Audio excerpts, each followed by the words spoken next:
በስመ አብ ወወልድ ወመንፈስ ቅዱስ አሐዱ አምላክ አሜን። በስመ አብ ወወልድ ወመንፈስ ቅዱስ አሐዱ አምላክ አሜን። በስመ አብ ወወልድ ወመንፈስ ቅዱስ አሐዱ አምላክ አሜን። ናይ ስብሐት ለእግዚአብሔር ለዘአብጽሐነ እስከዛት ሰዓት ከምንስማዕ ቃለ ወንጌሉ ዘይኮነነ ለበረከት ወለንስሐ ሕይወት ለንስሐ ሕይወት ቆም ቃልን ንኽንስማዕ ንስዓት ዘብጽሐና እግዚአብሔር ክብርን ምስጋናን አምልኮ ውዳሴን ለዘላለም ንዕኹኖ እመቤታችን ቅድስት ድንግል ማርያም በአማላጅነት ዓቂባ በቃል ኪዳና ከብኬባ ንስዓት ዘብጽሐትና ዓውን ክብርን ምስጋናን ይኹና። ሕርያን ቅዱሳን መላእክት ነቢያት ሐዋርያት ጻድቃን ሰማዕት እግዚአብሔር ብዘኽበሮ መጠን ክብርን ምስጋናን ይኹኖም አሜን። አቤቱ ናይ ሰራዊት ጌታ እግዚአብሔር አምላክና ኃጢአትና ከይረአኻ ንስዓት ዘብጽሐካና ንዓኻ ክብርን ምስጋናን አምልኮ ውዳሴን በጊዜናን ሰዓትናን በቅድስና ተመሊእና መታን ክንከይድ ንሐዋርያት ጸጋ መንፈስ ቅዱስካ ከምሰደድካ ንዓና ድማ ጸጋ መንፈስ ቅዱስካ ስደደልና። ርህርህት ህልና ቁራሪተ መዓት ሰአሊተ ምሕረት ቅድስት ድንግል ማርያም አዴና ናይ ወትሩ ጸሎትክን በረኸትክን አይፈለየና ንእግዚአብሔር ክሳብ ነስምሮ ክዕገሰና ምሳና ቆሚ። ንቅድስት ኤልሳቤጥ ነባ ሕርያቆስ ንቅዱስ ኤፍሬም ዝበረኽኪን ዓና ድማ በረኸትክን ረድኤትክን አሕድርልና።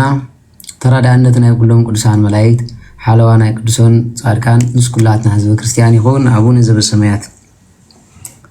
ይትቀደስ ስምከ ትምጻእ መንግሥትከ ወይኩን ፈቃድከ በከመ በሰማይ ከማሁ በምድር ሲሳይነ ዝበለጥና ሀበነ ይምህድግ ለነ አበሳነ ወጀጋይነ ከመ ንሕነኒ ንህድግ ለዘአበሰለነ ኢታብአነ እግዚኦ ውስተ መልሱት አላ አድኅነነ ወባልሐነ ኩሉ እኩይ እስመ ዚአከ ይእቲ መንግሥት ኃይል ወስብሐት ለዓለሙ ወለዓለሙ አሜን። በሰላም ቅዱስ ገብርኤል መልአክ ወእግዝእት የማርያም ሰላም ለኪ ድንግል በልናች ወድንግል በስጋች እመእግዚአብሔር ጸባኦት ሰላም ለኪ ብሩክት አንቲ እምአንስት ወብሩክ ፍሬ ከርሥኪ ተፈሥሒ ፍስሕት ማርያም ምልዕተ ጸጋ እግዚአብሔር ምስለኪ ሰአሊ ወጸልዪ ምህረት በእንቲአነ ሀበ ፍቅር ወልድኪ ኢየሱስ ክርስቶስ ከመ ይስረይ ለነ ኃጣውኢነ ተማጸነ ብቻ አሜን። ሐራይ ናይ ክርስቶስ ቤተሰብ አፍቀርቲ ቅድስት ድንግል ማርያም አዴና ኣብ መሰረት ነቢያት ሐዋርያት ተሃነጽኩም ደቂ ዓዶምን ቅዱሳን ዓይንተ እግዚአብሔር አቦታቴ ካህናት ናይ ምስጢር ተላእኽቲ ኣሕዋተይ ዲያቆናት በ40 ብ80 ውልድነት እግዚአብሔር ተቐቢልኩም ተስፋ መንግስተ ሰማያት ጽበይ ሙሉኹም ህዝበ ክርስቲያን ከምኡውን ህዝበ ሙስሊም ብሓፈሻ ሰላም እግዚአብሔር ምስ ኩላትኩም ይኹን። ከመይ ሓዲርኩም ከመይ ኣርፊድኩም ከመይ ውዒልኩም ከመይ ኣምሲኹም በብዘለኹም መፅሓይ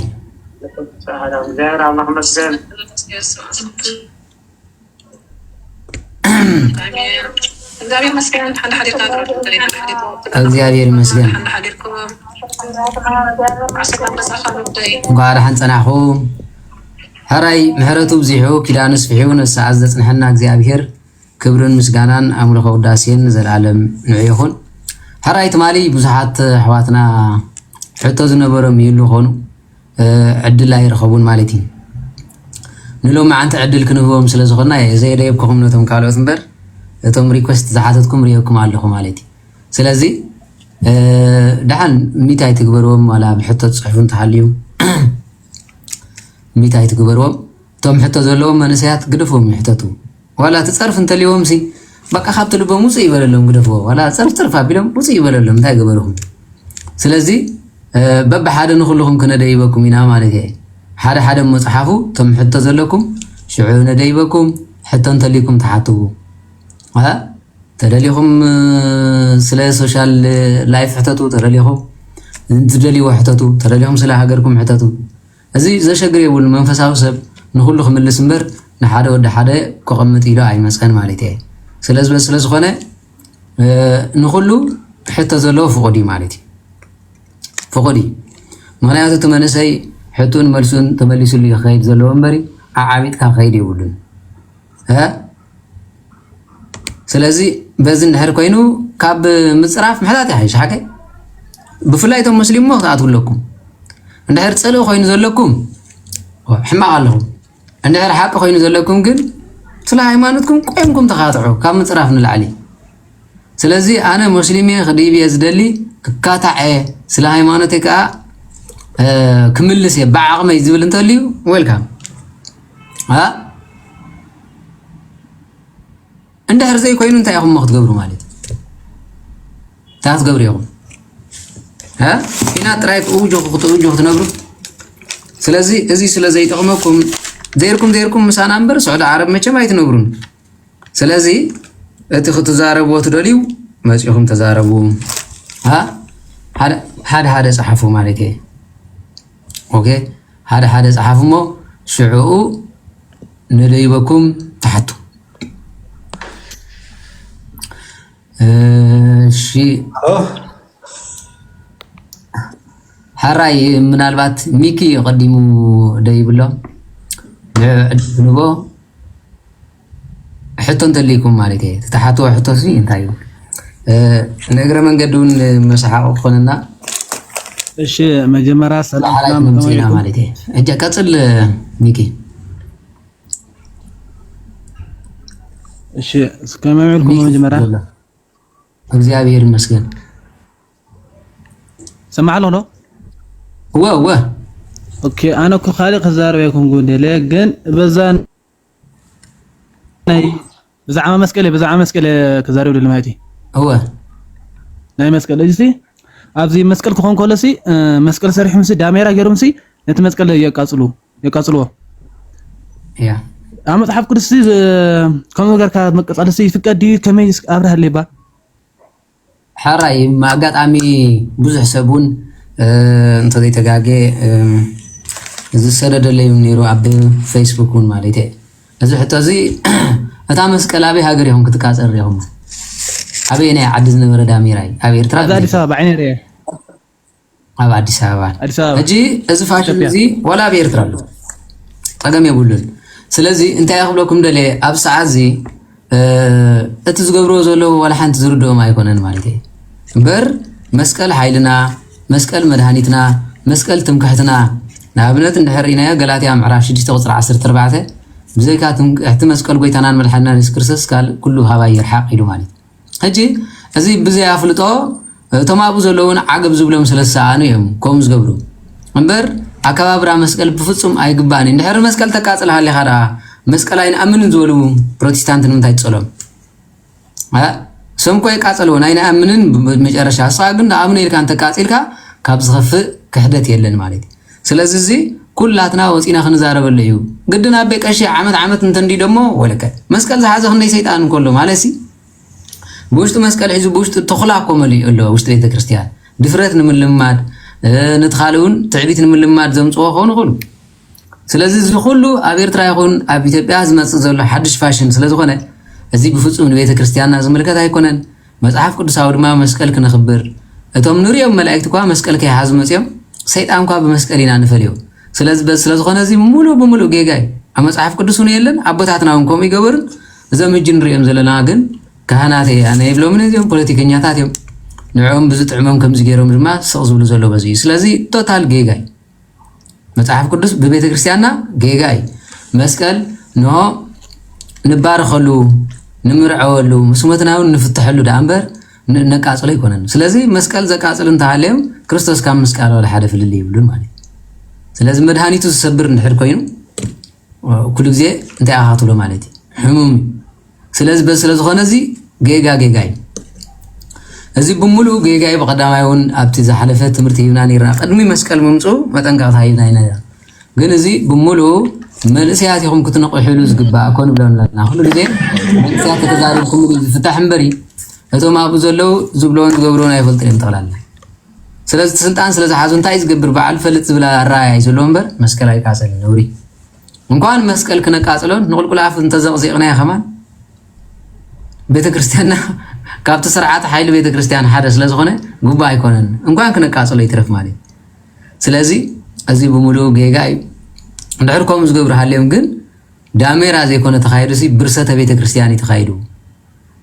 ዝክር መስቀል ዘይኮነሲ ጥፋኣተ መስቀል ይዝካየድ ዘሎ ስለዚህ ስለዝኾነ እዚ ብሙሉእ ፖለቲካዊ ኣካይዳ ስለዝኾነ ሃይማኖታዊ ይኮነን ጌጋ እዩ ኩላትና ዓገብ ክንብሎ ይግባእ መስቀል ሓይልና መስቀል መድሃኒትና ዳንበር መስቀል እነቃጽሎ ሓሙኽቲ ገርና ነጥፎ ኣይኮነን እንታይ ዳ ገይሩ ቤተ ክርስቲያን አቃጺሉ ኢልኩም ትሰልዎ ኣለኹም እንታይ ዳ ገይሩ ነቶም ሙስሊም ኣብ ሶርያ ዘለው መስቀል ጎልዒሞም ወሲዶም ኢልና ንምንታይ ንቋይቆ ኣለና ስለዚህ ብገዛ መስቀል ዝሓዙ መስቀል ዘቃጽሉ እንድሕር ሃልዮም ጽንሕ ኢሎም ታና ኢዶም ደርብዮም ማኸልዮም ስለዚህ እዚኦም ብፖለቲካ ዝተዓብለሉ ኣብ ዝቐረባ ግዜ ዝመፁ እዩ ኣብ ኤርትራውን ከምቲ ገይሩ እዩ ኣብዚ እውን ርኢና ኢና ስለዚህ እዚ ሁሉ ጌጋ እዩ ንቤተ ክርስቲያንና ንተዋህዶ ድማ ዝምልከት ኣይኮነን ክብለኩም እየ ዝደሊ ማለት እዩ ሕራይ ሰላም ዲ ጥቁ ሓወይ ሓንቲ ሕቶላትን ንኽሓተካ ሞ ክወርዳነ ሕራይ እሺ ብመጀመርታ ከመይ ፀኒሕኩም ነዚ ዕድል ዝሃብካ ነውን የመስግነካ ደካ ሓወይ መስቀል ሲ ክንመልስ ኮለና ሕጂ ኣብ መብዛሕትኡ ድኳን ገለ ይሸጥ ተረዳሃኒ ኣብ ባሪኽና ዲና ክንምዕተቦ ዘለና ወይስ ብእምነት ኢና ክንመልሳ ዘለና ተሓቶ ያ يغنيلنا بقى لما عاد استوحيتهم كمان ደስ ዝብል ማለት ሕጂ እንታይ እዩ ኩሉ ሰብ ዘጨንቆ ዘሎኒ መጀመርያ መስቀል ክትሕዘ ዝግባእ ቤተ ክርስቲያን ነይሩ ካልኣይ መስቀል ክሰርሑ ዝግባኦም ካህናትን ዲያቆናትን እዮም ነይሮም ወይ ድማ መነኮሳት ትሕግ ቤተ ክርስቲያን ለምኮ ሙስሊም የምሸጠው ስለዚህ እንታይ ያኽብል ደለ እቲ መስቀል ምስ መፀውን ጉቡ ኣብ ቤተ ክርስቲያን ወሲድካ ክባረኽ ንቡር እዩ እንኳን ንሱ ታቦቱን ምስተጸርበኮ ተባሪኹ ተቀዲሱ እዩ አክሳርካ ትገብሮ እንታይ ባላ ቤተ ክርስቲያን ተጥዎ ቤተ ክርስቲያኑን ተሰሪሓኮ ቅባ ቅዱስ ከይተገብረላ ከለኮ አይኸውን ስለዚህ ኣብ ኦሪት እንታይ ዝብል ማለት ደም ናይ ተበጊዕ ዝተነጽጎ ዘበለ ሁሉ ንጹህ እሞ ነነቱ ንዋያተ ቅዱሳት ከይተረፈ ቡን ጸጎ ማለት ባርኮ ቅዱሶ ማለት በዚህ ሰዓት ድማ ነው ቤተ ክርስቲያንና ቅባ ቅዱስ ጌራ ባሪኻ አትበካ ማለት ሎሚ ግን እቲ ሰብ እቶም አባታትና ቆም ይገብሩኒ ማለትም ሰባት ችግር አለና ቤተ ክርስቲያን አዘም ካህናትና ኮ የለውን አነ ዝገርመን ነገር ሲ አብዝ ጎልጎታ እንደ ዘሎ ህዝብ እስራኤል ማለት ብሙሉኦም ማለት ቁርአንም ከይተረፈ እንታይ ዝብል መስለኩም ቁርአንም ንእስላማይን ንክርስቲያንን ንአይሁዳውን ተዋጋእዮም ንብረቶም ከይትሕዝ ዝብል ቁርአንም ማለት ኣብዚ ጎልጎታ ግን መስቀል ጸሪቦም ሸጡ ሙስሊሚን ንሕናኻ ቢድ አረም ዝተገብረ ንጥቀም እንዳበልናኻ ንዑ ገዚና ንጥቀምካ ንሕና ሕጂ እዚ ኩሉ ናይ ቤተ ክርስቲያንና ሕምቀት እዩ ናትና ካይዳ ሕምቀት እዩ ናይ ኣቦታትና ሕምቀት እዩ ንሕና እውን ከም ክርስቲያን ባዕልና ጸሪብና ንቤተ ክርስቲያን ክነበርክት ዝግባእ መቁፀርያ ይኹን ንሱ ይኹን ማለት እዩ ዘይቲ ውልዕ እውን እንተኾነ ባዕልና ዳሊና ንቤተ ክርስቲያን ክንቦ ዝግባእ ምክንያቱ ቤተ ክርስቲያንና እንታይ ትብሊ መባ ጥዋፍ ዘሃበ ዓስቡ ድማ ኣብ መንግስተ ሰማያት ይቆፀረሉ ኢላ ትምህር ማለት እዩ ከምኡ ዝገብር ዲያቆን ከምኡ ዝገብር ካህን የለን ዝፃረፍ ተዘይኮይኑ ማለት እዩ ድሓር ድማ እቶም ሙስሊም ንእግረ መንገድኹም ድማ ንኣብነት ኩሎም ሳርቶ ኣብ ኤርትራ መብዛሕትኦም ተረፉ ኣብ ኣዲስ ኣበባ ትሪኦም ሙስሊም እዮም ሙስሊም ማለት እዩ ድሕሪ ሙስሊምና ተኽብሩ ኮይንኩም ሲ ነቲ ክዳውንትና ዳ መስቀል ጌርኩም ንምንታይ ትሸጥ ኣለኹም ማለት እዩ አንተ ሕቶባ ቀላል ንዓኹም ስለዚህ መስቀል ገዚእኩም ከም ዝኸይድ ብፍለጡ ማለት እዩ ንሕና ቢድ አረሚክ ነስራሕ ይግባእና ነይሩ በቲሉ ተሪፉ ግን እግዚአብሔር አምላክ ከምቲ ታቦተ ጽና ዓዳ ዘይከበረት ኣብ ፍልስጤም ምስከረት ግን ዛጦናቶም ምሰባበረቶ ወርቂ ሂቦም ሰደድዋ ከምኡ ከዓ ንክርስቶስ ምግዛእ ምሳብናዮ ሙስሊም ነይሩ መስቀል ይስራሕ ኣሎ ማለት ስለዚህ እጃ ኣነ እንታይ ዝብል ማለት መስቀል ንሙስሊም ገዛ እዮም ንሕና ግን ክንገብሮ ዝግባእና ነዚ ኣብ ካህን ዘይብሉ ቦታ እንተሃልዩ ግን አቡነ ዘበሰማያት ደጊምካ እግዚአብሔር ብሩኽ ቅዱስ ይግበረለይ ኢልካ ክትገብሮ ምንም ችግር የብሉን ብእምነት ማለት እንኳን ንሱ ኮይኑ ፍትሐ ነገስት እንታይ ዝብል ማለት ኣብ ጸልማት ወይ ድማ ኣብ ጸምጸም ምድረ በዳ ዘለኻሉ ግዜ ክትጽል እንተደለኻሲ ንምብራቅ ገጽካ ጸልይ ኢሉ እግዚአብሔር ብምብራቅ ብምዕራብ ብሰሜን ደቡብ ዝርከብ ኣይኮነን እግዚአብሔር መላ ዓለሙ ብሙሉ ዝመለየ ግን እንታይ ገነት ኤዶም ብምብራቅ ያዘላሞ ይብል ስለዚህ ብምብራቅ ገጽካ ጸልይ ተስፋ ሰማያት ድማ ካብ ኣረኸብ ምብራቅን ምዕራብን ዘይትፈልጥ ኮንካ ግን ብኢድካ መስቀል ጌርካ ስኢልካ ኣብኡ ቆይምካ ጸልይ ወይ ዕንጨይቲ ደወቢልካ ቅድሚኻ ጸልይ ስለዚህ በዚ ስለዝኾነ ብእምነት ክትገብረውን ምንም ዝኽልክል ነገር የለን ስለዚህ መስቀል ንዝኣመኑ ሓይሊ ነቶም ዘይኣምኑ ግን ምልክት ጥፋኣቶም ይብል ማለት እዩ ስለዚህ ክትሪእዎ ትሪኢኹም ኣብ ቀዳማይ ቆሮንጦስ ምዕራፍ 1 ቁጥሪ 18 بملو أقول لكم مالتي سلازي كم تزبلنايو سلا مسكال زبل نحر عليهم أبتناي مسكال مع تزبل المسكال صحف مولو سيدلكم عليكم مالتي سلازي زي تزفكر ببيت كريستيان قالوا تحطوا زلكم حدا صحافو كنا ديبكم كابنو كلهم حبيب يقني ليس لازم لس كلي حمد خان انت اسك حرخرخ تبلن ነገር አለ አብ አዲስ አበባ ከይደን ይረ ሾብሾቦ ማርያም ዝባል ገዳም ሕጂ ሓደ ዲያቆን ካን እንታይ ላሕጥኒ ንገዳም ከይደስ ከምዚ ጽቡቕ ርእ ሾብሾቦ ማርያም ከይደ ገሊለ ተዛሪበዮ ንስፋታይኒ አደና ቅድስት ድንግል ማርያም ሲ አንተሲ ማይትፈልጥኛ ትፈልጥ እንተ ካን አበይን አይ መጽሐፊ ምዕራፍ ክንደይ ፍቅሪ ክንደይ ገለ ማስ ዓመተ ምህረት ካን ነይሩ ኢላ ሓቲትኒ أجلس أبدأ أخن تاي تبلني. زي مش مشاب مزمار مالك. يا. هيك أنت هيري مثلك ما يتحجم زجبرة بمولو يتصحفه. قويت هاز زجبرة بمولو أي صحافني. برانا هنا أخلك كان زمن هنا أخلك كان. نحنا أمكان دو ما يتحجم يترفسي.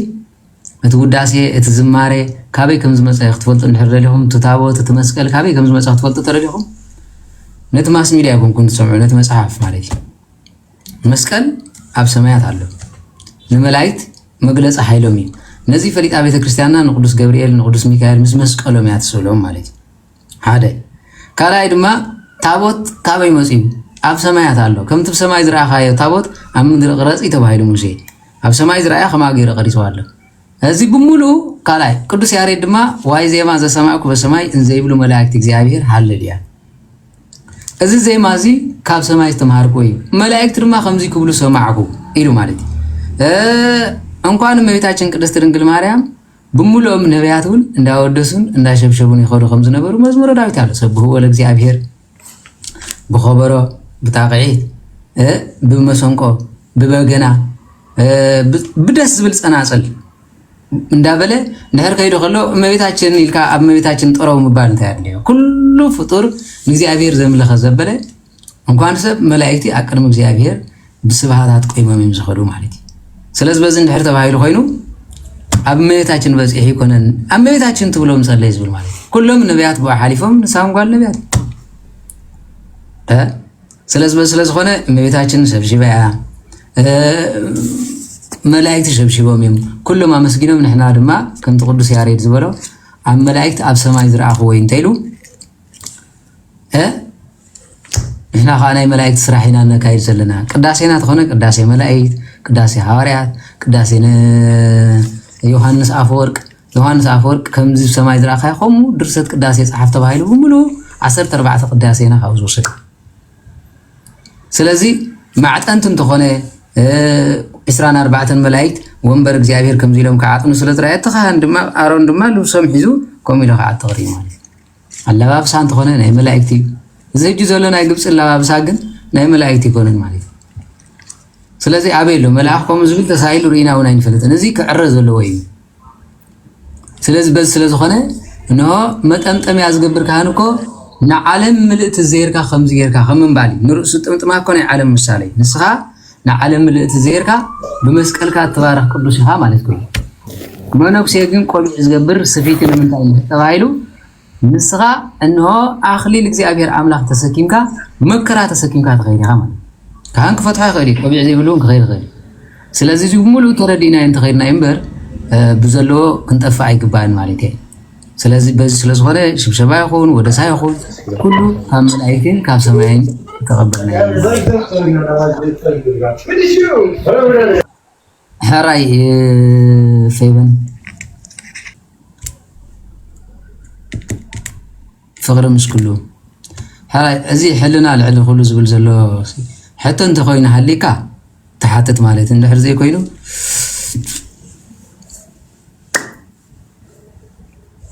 هراي ب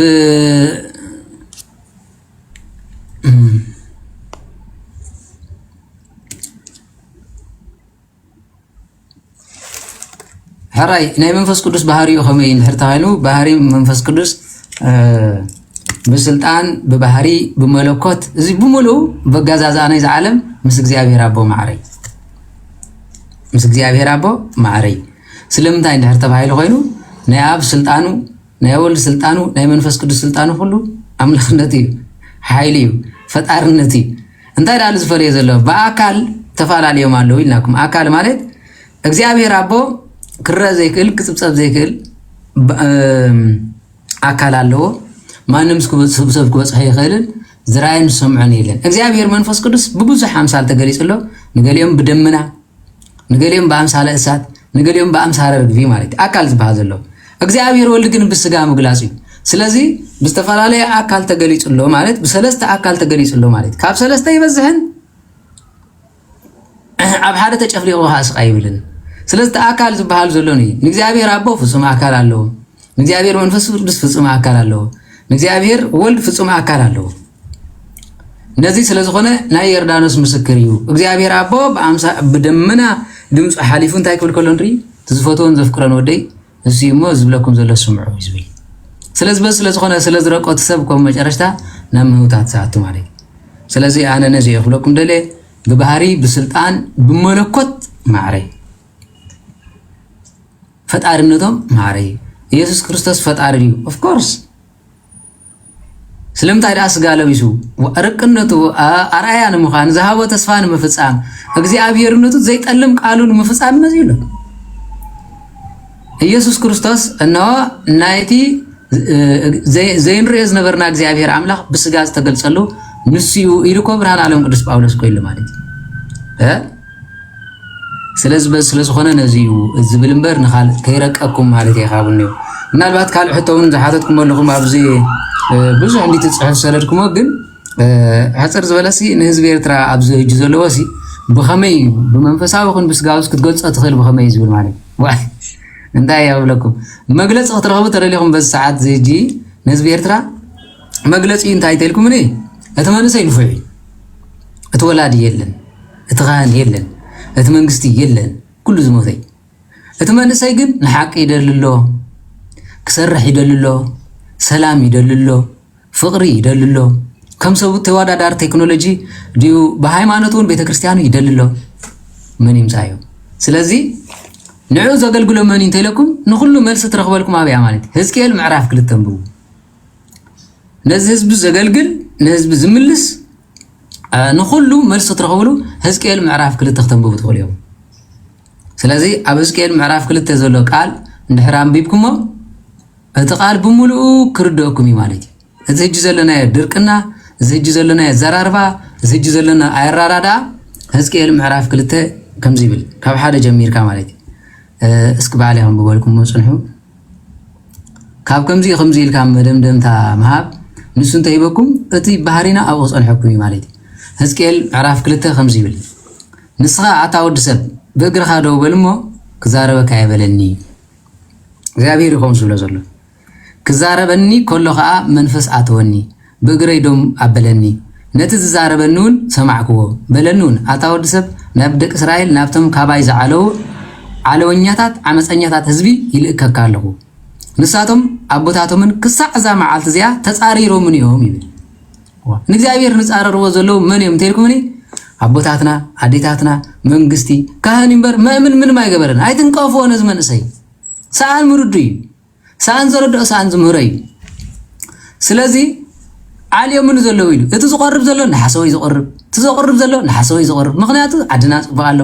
ሰላም ኮይኑ ዝናብ ዘኒቡ ኣበይ ዝናብ ክዘንብ ኣበይ ከምዚ ኢሎ እዚ ብሙሉ ሓሶት ንምሃር ኣለና ቀፂሉ ድማ ናብዞም ገጾም ዝተረረ ልቦም ዝሓረነ ደቂ ሰደካ ኣለኹ ንህዝብና ክትምህሮ ከለኻ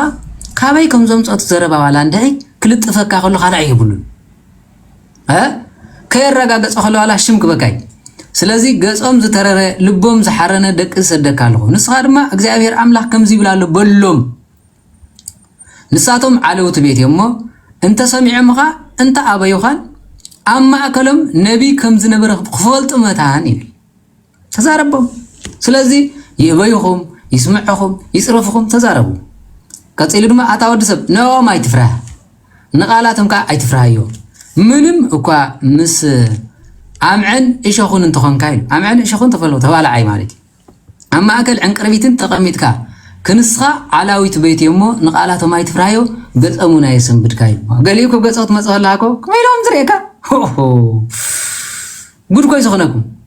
ንቤተ ክርስቲያን መጽያ አፍኹም ዝገሩ ዝሐመካ ማለት ስለዚህ ዘረቦማ ያሰንብድካ አዛራረቦማ ያሰንብድካ ዝብሎ ዘሎ እዚ ዓላዊት እሞ እንተ ሰሚዕምኻ እንተ አበይኻ ቃለይ ስንገረምዳ ሳግና ታወዲ ሰብ ዝብለካ ዘሎ ኹስማዕ ከምታ ዓላዊት ቤት ዓላዊ ኣይትኹን አፍካ ክፈት ዝበካ ዘሎ ድማ ብልዓዮ ጠምትሞ እንሆ ጠመትኩሞ እንሆ ድማ ኢዱ ናባያ ቢላ ተዘርጊሓን ኣነውን ኣብ ጥቕልልቲ መጽሓፍ ነበረት ኣባውን ጥቕልልቲ መጽሓፍ ነበረት ንስኻ ቅድመ ገንጸላሞ ብውሽጣ ብግዳማን ተጻሒፍዋ ነበረ ኣባኻ ደጉዓን ብኽያትን ዋይዋይታን ነበረ ይብል ነቲ ሰብ አንብቦ እስኪች ከምታ መጽሓፍ ኣብ ህዝቢ ኤርትራ ዋየ ዘይብል ቆልዓ ዘይሞቶ ኣብ ባሕሪ ዘይሞቶ ኣብ ኩናት ዘይሞቶ የለን ጽቡቕ ኣለና ግን ይብል ማለት ሕማቕ ኣሎ ናትና ህዝቢ እስከ እዛ ቃል እዚኣ መስምዑዋ እዚ ሓደ ግዜ እኮ እቲ ዝበሃል ዘሎ መስምዑ ነዚ ጅግና ኢሉ ዝኸይድ እንድሕር ሰብ ሃልዩ ኮይኑስ ማዕርኽ ክንደይ ደም ቄርና ከም ዘለና ክርድአኩም ማለት እየ ጽኑሕ እሞ እቲ ሰብና ክንደይ ሽግር ረኺቡ ከም ዘሎ ማለት እዩ ኦኬ أبي أنت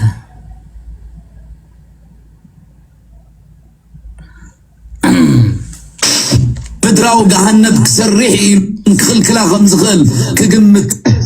ايربورت باكستان كراچي فنتيسو ايرز تلفه مكوح سليا شعبيا 30 نفرت الدرج اب حمرت معرفو نفرت سنبل اتيو زرفته معت مريحنت انت وحده صرغيا جبوت اديس ابا عتيو ني اثيوبيا اتترا اوكسجين كخل كلا غمز غل كجمت زغل يلودو تايري زساقنا مسلكم هذا مجمره نباكستان كيدو نابتي كيدو ازيكو امياني لتقبل سبكو يلواني ወይ ጽቡቕ ስነ ሐሳብ ተባሂሉ ዝተመጸ ኮይኑ እዚ ኮ በመንግስት ተመንሚሉ አፋውነቱ ተአሚንሉ ዝመጽ ነዚ ኮ ወዲ እረይ ጅግና ንፍዕ ዝብለ ሰብ ኮይሳል ነታ ኢትዮጵያ ተባሃለሲ ብጅቡቲ ገይሩ ሓኒቁ እስትንፋስ ኦክሲጅን ምኽልካል እንኳን ንኢትዮጵያ ግዳይ ዘይወድ ዓድኹም ይትረፍሲ ነቲ 30 ዓመት ተጋደለ ግዳይ ኦክሲጅን ከልኪልኩም ኢለኹም ዚዳ አንታ ንኽፋዳ ውዕልኩም ተሓድሮ ወይ እግርን ኢድን እንዳሓፀረኩም ይንበሪ ንኽፋዓት ተፈጢርኩም ይኹም ንኽፋዓት ተፈጠረ መንግስት ኮይ ዘለና አፍ ዕፅዋ ቢላ ኦክሲጅን ተኸላና ይሉ ንህዝብ ትግራይ ኦክሲጅን መን ይኸልክሎ ማስ ኢትዮጵያውያን ኮይኑ እዚ እንዳለ ንሶም እንዳለ ስለዚህ መጨረሻ ከምዚ ገይሩ ተባሂሉ እወ ዝብል ማለት ስለዚህ እዚ ሰብዚ ንህዝቡ ንመሬቱ ንሱ ኮይ ኮነን ኣነስ ገርመን ጥራይ ንሱ ይኮነን ማለት ንብዙሓት ሃገራት ንበዓል ሩስያ ንበዓል ገለ ድማ ኣብ ቀይሕ ባሕሪ ወተሃደራዊ ልምምድ ክገብራሲ ኤርትራ ክትዕድመን እያ ኢልኳ ማለት ዋይ እዚ ኮ እቲ ፖሊስ ናይት መንግስቲ ተካይዳ ናይት መንግስቲ ዓሳ ክገፉ ዘይሰደዶም ትሬዲንግ ክገብሩ ዘይሰደዶምስ ብረት ክዕልም ኢሉና ዓድና ኣምጽዩ ኣደዳ ኹን ጠበንጃ ክገብሩ ዋላ ነቲ ባሕርሲ እዚ እንድሕር ኮይኑ ስነ ሓሳቦምስ እዚ ወዲ ረይ ጽቡቕ ኣለኹ ትብሎ ማለት እዚ ኮ ስነ ሓሳብ ናይ ዓድና ተመልከቱም መዝብለ ዘሎ ማለት أربعة سراويت إيرتران سراويت تجراين سراويت فانون سراويت شنن حد عينة ملي تارجيرو مدراو جهنم كسريح إلو زحسبك يلندو يلن أبزي يلن من هاد بعد يلن كم زحسب يلن نحنا كم يجرنا مسبن الناجر كم يجرنا هايمانتنا نعبي كم يجرنا سرحنا وفيرنا نمسي تحساس ما نمبر كم زنات كادون قرر يلن يلن كم سلزي بالكوت سبدق بس يجلون يلن نزي تعود زبل سب اندهر هالي خوينسي من هنا دا مخاف شيطان زغنا سباتينا مالك كاف شيطان تملكتو نسو كو يكونن اتعد خوميلا تحسبن كلاكو فابريكا يبلال كوكا ستي يلن باستا سراح يلن زنقد اخل يلن غد كوي زخونكم مالتي انت حزبنا دون قير اتبو زل حزبون ابلك مالو تأمرو تبسويسي چني حما قالو تزبي ازيل كاتم صلان حناسي مس جبت خننا ناي مدرس ليم ناي سماي دمان حس حموشته ناي وكلنا وقت ترجمو يفلطون قيح بحر متنكاف مالت روسيا سعوديا جبسي تشاينا خي تلفه حيالات هاجرات ربحاتات نمحلو نسال ساي وقع عالم لممد كجبرا خعدم مخانو اي جنزب ندو بزعبه ازي زار بنزلو مالك ريحو كم زي مساله دون قرا منغستي اب عالم تراي فلت أتي نعود أيرو زنبر هزبي نزوم كله معراب نزوم تشاينا نزوم روسيا أمتيو إنه ما بقص سالساي كوينات عالم كبوريز بلا تحساسبا نايت منجستن دحرام سي خوينو سي وا إيرترا إحنا جنة كتكون لنا كله خصارك الله كله خنقد الله كله خبلع الله كله خحرس الله كل مسيون تريست خوين خعرف الله ينبر حسابنا نزيهم تبقى تقولوا ما ندي ها بس ما أقول من فس كدوس أنا قرم زبل النجار تعالي وا منجست إيرترا كو عقم هالي وأنت زخون نيرو نسودان بالي عومي أنا إثيوبيا تري والهم بتبيتي أتلست خنا قر زي كل كوي نتزب خمان استعاف كاب إثيوبيا أزمة قال ملا كنا قريك على نسودان كنا قريك على الزين ده كوينو منو قارن تخوينو إعلام وسين تحت قبل يوم نز بعد تقول معي لذي ما جرشتو أمريكاون حزو دعني زخونه وره إيرترا US relations أب تحت زبل بمنستر قدات وطاعت عثمان صالح استمر حلو أخ منقصة إيرترا مسمخار بريزيدنت حبرات منقصات أمريكا أب قداء أفريقيا مسعود بولوس وقعور كبا كايدو تبي إسران حموشتن مسكرم إسران حموشتن قن مبل 8 وعلى حبرات عقرات تهايدا ركب بمنستر قدات وطاعت عثمان صالح استمر حلو أخ منقصة إيرتران أمخار بريزيدنت حبرات منقصات أمريكا أب قداء أفريقيا مسعود بولوسن نعمتات حشكيرو تصنح زمننا إيرتران أمريكا نممحيا زعلم من بارو تقليتون أنت أمريكا سنعرف ما يتغربكم من قرفوي هجنت يأخذكم دليل يعني زي زبلات تحساس بان تحليوهم كينو هذا أمريكا قللت السبات هيكون صيلو ما يكون زعتو مالتي دحر ما بعلى أنتونيو غوتيريس بتي خالنا في الرمز غيرهم كصاوت الكخلوسي زي أنا جن هجي نايت حزب التحساس بايز غيرمن زلو خميت قولصون مالسي أنا مجلس زي ترخبلو بفلاي زي كبربعة خب 5 عدمن لعل زلو مجلس اخترخبلو أبوي كتبلو حوي كتبلو زخبدك حزبي أتمنى سي كبربعة أنت حت زلو عدمه قرفو أفشجرن مكران زلي ولا تدقافي أنا نعون قفيا يبلي نمنتاي تيركمني عدا غاي طفي لو ما رديم ميو كوم زغبر زلو امبر بعلم يطفوا خم زلو هيردن زلو سلازي ابي كونن مالي سلازي كل شجر زغاطم زلو حزب انتاي نحر تبايلو كم بابا قالو ززبلو ترايز مل ززبلو از تريو زلهم ويانا طفالو ايلو كيدي خير نيرو شع ويانه سغا بيجي تصرف زي وصلهم سولا عقامي لهم صرف مالي هجخا انا خاب مولادي خاب انت انتاي شجرالو انتايلو حقخا يبلو مالي صنحي دغا امحارا يصلاتكم زيلوكا حقخا وا انت نعو سلازي بزو كله شجر زمص زلو تهزبسي زبحال زلو كل تقبيل ويز خير امبر عقب حماق زبلس يلن مالتي هجي منم زي فلط منسي نشتن دحر نغيرم مخينو بزي شجر زغاطمي مالتي ولا ابز تيك توك قومي اندي حدا وديهم سردكم لي مالتي اسكو مسكين يزتحازي يكون ግን اتخزارب كزارب كله سمع كله كابي كم زمص زربا يزغر من مالتي كابي كم زمص ها انتاي زبل نهر تبايلو اكند منسي كوينو مصي انتاي يطقم انتاي زي يطقم تخاتيعو نهيوتو قير غلت دليس نبعلو اب حما اتحساس بحيز سنتي زخره هيوت دما منسي كلسي اكند تاكيبم قال زغبرس بحاده سب كواطط تراي كوعلو تريم كلها حدا حدا غزي مسحق صبوي مالتي سوكا قداسنت حالي وي كون ግን ናሽቱ ስለዝኾኑ كمهارون كعريون زغبا نغري مالتي ممتايم زاربو انتلكمني ازي اجو منسيات كاش سلسانه بلاكالو كاش سلسانه ازي ديكو دبلو زلو يا ديكو يا انا انتي يقبرالو ሃይማኖት ናይ ገዛሩ حدث ሃይማኖት ዘምጽ ዘሎ እዚ ኩሉ ሰብ ከስተምሎ ዝኸደለይ ምክንያቱ ሓደ ክንዲዚ ጨጉርካ ሒሽካ ክንዲዚ ጨጉር ዓሲርካ እንታይ ይገብራሉ እሱ ካህናት እንደድሉ ሕጂ ቆልዓ ረይዎ እዚ ሓቀኛ እዩ ኣይትጽልዎ ነዚ ጸልኦ ኮመንት ጸርፈ ሰብ ተሃሊ አሻጥራይ ስለምንታይ እንታይ ኢልኩሞ ማቃ ፍቅር ሃይማኖት አለው ሰብዚ نعي بسلا عين زريا زلو هايمانوت يمصال انتاي بحال هايمانوت يلكا فول حنتي بلكن كابتاتو هذا حليف ناسي انتاي زمسل هايمانوت يمصيو ابي زلو انتاي لكا فول حنتي بل إلهم موندال انتاي غيرو هجي تريا زلكم صغر زلو كون بعل صغر خمي غيرو هم زلت سريكم مدو ها سلازي انا انت ياخذلكم دلي نعو صريو غلا زي كونه تحبرتسب سي اكم زوريهم تريو نوالا نبعلكو صغرو يمشيت قلي زل هجي انتاي مالتي اب صغري يكونن كنت وانا ነገር ዘድልي እቲ صغሩ ርእሱ ገለመለ ይኮነ ዘድልي ሓደ ንስና ሃይማኖት ዘንቅፍ አና ሃይማኖት እንዳሰበኩ ገብራ ይከልኒ ስለዚህ በስ ስለዝኾነት ኣነ እንታይ ክብል ደልየ ማለት እዩ እቲ መንእሰይሲ ኣከም ዝበልይቑ ኣብዚ እንተዝመፀ ግን ኣነ ርግፀኛ ሂወቱ ኸማን መቐየረ ስነ ኣተሓሳስቡ ኸማን መቐየረ ሓቦ ኸማን ምልበሰ ሕጂ እንታይ እዩ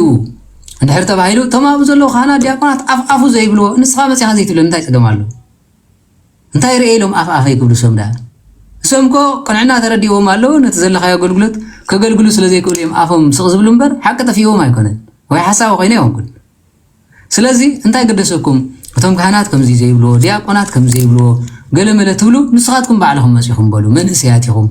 ሕናሲ ዚንሲ በየናይ መፅሓፊ በየናይ ቤተክርስትያን እዩ ኢልኩም ሕተቱ ተመያየጡ ይህን ሚን ፍተው ስለዚ ነዚ ስለዝኾነ እዩ እቲ ሓውና እምበር ኣነ ኣብቲ ግዜ መፅኦም ተዛሪቦሞ እንታይ ኮይኖም ኣበይ መን እዮም ቶም ኣብዚ ማስሜዳ ምሶም ዝውዕሉ ጸሎት ዘግብሮም ዘሎ መዛሙራን እንታይ ገብሩ ኣለዉ ጸልዩ ትነግረና ደለኻን ጸሎት ዘግብሮም ተይልካ ኣፅልለና እንታይ ኸሞ ካብ ጸሎት ሓሊፉ ሕጂ ምስኪን ወዲ ቁሩብ እንታይ ኮይኑ ማለት ዲስቶርትድ ማይንድ ኮይኑ ኣሎ ሓቂ ደልሎ ፍቕሪ ደልሎ ካልእ ደልሎ ግን በቲ ሓደ ጸሎት ይገብሩ ኣለዉ ይብል በቲ ሓደ ኸ ዓቕሉ ፀይቦኻ ከምዚ ስለዝኾነ ሃይማኖት ሰሪቱ ከይከውን ዝብል ኣረኣይ ኣለዎ ወዲ ሓወ የተሰረተ ሃይማኖት ንምዕቃብ ኮነ ዓቕልና ፀይብና ኣሎ ንበዓል ንዓኻ ንምምላስ ከማን ዓቕልና ፀይብና ኣሎ እንታይ ዝመስል ሃይማኖት ከነምፀልካ ስለዚ እዚ ሰብዚ ኢሎም ኢኹም ኮይኑ ስለዚ ካልእ ሰብ እውን ኢልኳ ፀለካ ኣሎ እንታይ ገደሰኩም መፂኹም እታ ትስምዐኩም ተዛሪብኩም ንዓኻ ከም ሃይማኖት ትምህር ንሕር ሃሊኻ ዚንሲ ከመይ እዩ እንታይ ኢልኩም ተረዲእኩም ትኸዱ ንሕና እንደሊ ዘለና ዝጠፍአ ህዝብና መውስበ ይብሉ ዘርኢ ይብሉ ኣብዚ ክለጠፍ ዘሎ ከመይ ጌርኩም ኧረ ፅባሕ ዝመፅእ ትምህርቲ ዳ ንኩላትና ክጠቕመና መታን እዚ ብምሉእ ተፋትሒ ዘሎ እንታይ ኮንካ ትፋታሕ ዝብል ሕቶ ምስ ተነገርኩም ክርዳእኩም እዩ ማለት እዩ ስለዚ እንድሕር ዘይተረዲእኩም ኮይኑ ግን ንኩሉ ኣሸጋሪ ይኸውን ንኩሉ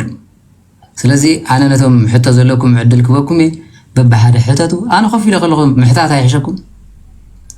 ካብ ብድሕረ ከይደ እዚ ከምዚ ኢሉ ገለ ማለት ነዚ እቶም ሙስሊም ዕድል ሂበኩም ኣለኹ ድሕሪ እንታይ ገብር ማለት ሙስሊም ከዓ ፊት ንፊት ራስ ብራስ ምፃእ ይብል ዋ እዚ እንደ ዘለኹ እንታይ ራስ ብራስ ምፃእ ማለት እዩ ከምዚ ትማሊ ደስ ኣለ ዛረቦ ዝነበረ ከምኡ ፊት ንፊት ከዛረቦ ምን ክልክሎ ስለዚ እቶም ሙስሊም ዋላ መፂኦም ተዛረቡ ድሕር ከፊኢኩም ኮይኑ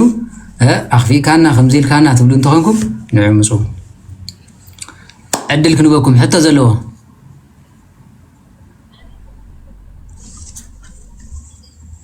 ኣቤት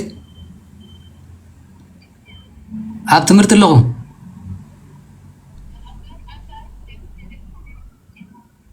ዳሕራይ ዶ ክድውለልኩም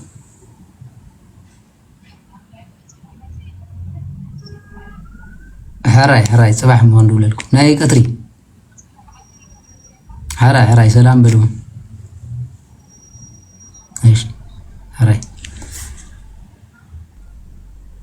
ሕራይ ሕቶ የብልኩም እንታይ ኮንኩም ምሕታት ትፀልእዎ ኣለኹም ካብ ንሰብ ምሕማይ ፊት ንፊት ፍንጭ ምዝባጥ ሕራይ ብል ክፃረፍ ዝደሊ በሉ ዕድል ክበኩም ክፃረፍ ዝደሊ ኣበይ ሰሎሙን ሕቶ ኣለኩም ዲ ገረመድ ወደይ ከመይ ውዒልኩም ቋ ደሓን መጣ ሕራይ ፍቕሪ ምስ ኩሉ ትብል ዘላ ክትሓቲ ትኽእል ኢኻ እግዚኣብሔር ይመስገን ስለምንታይ እዩ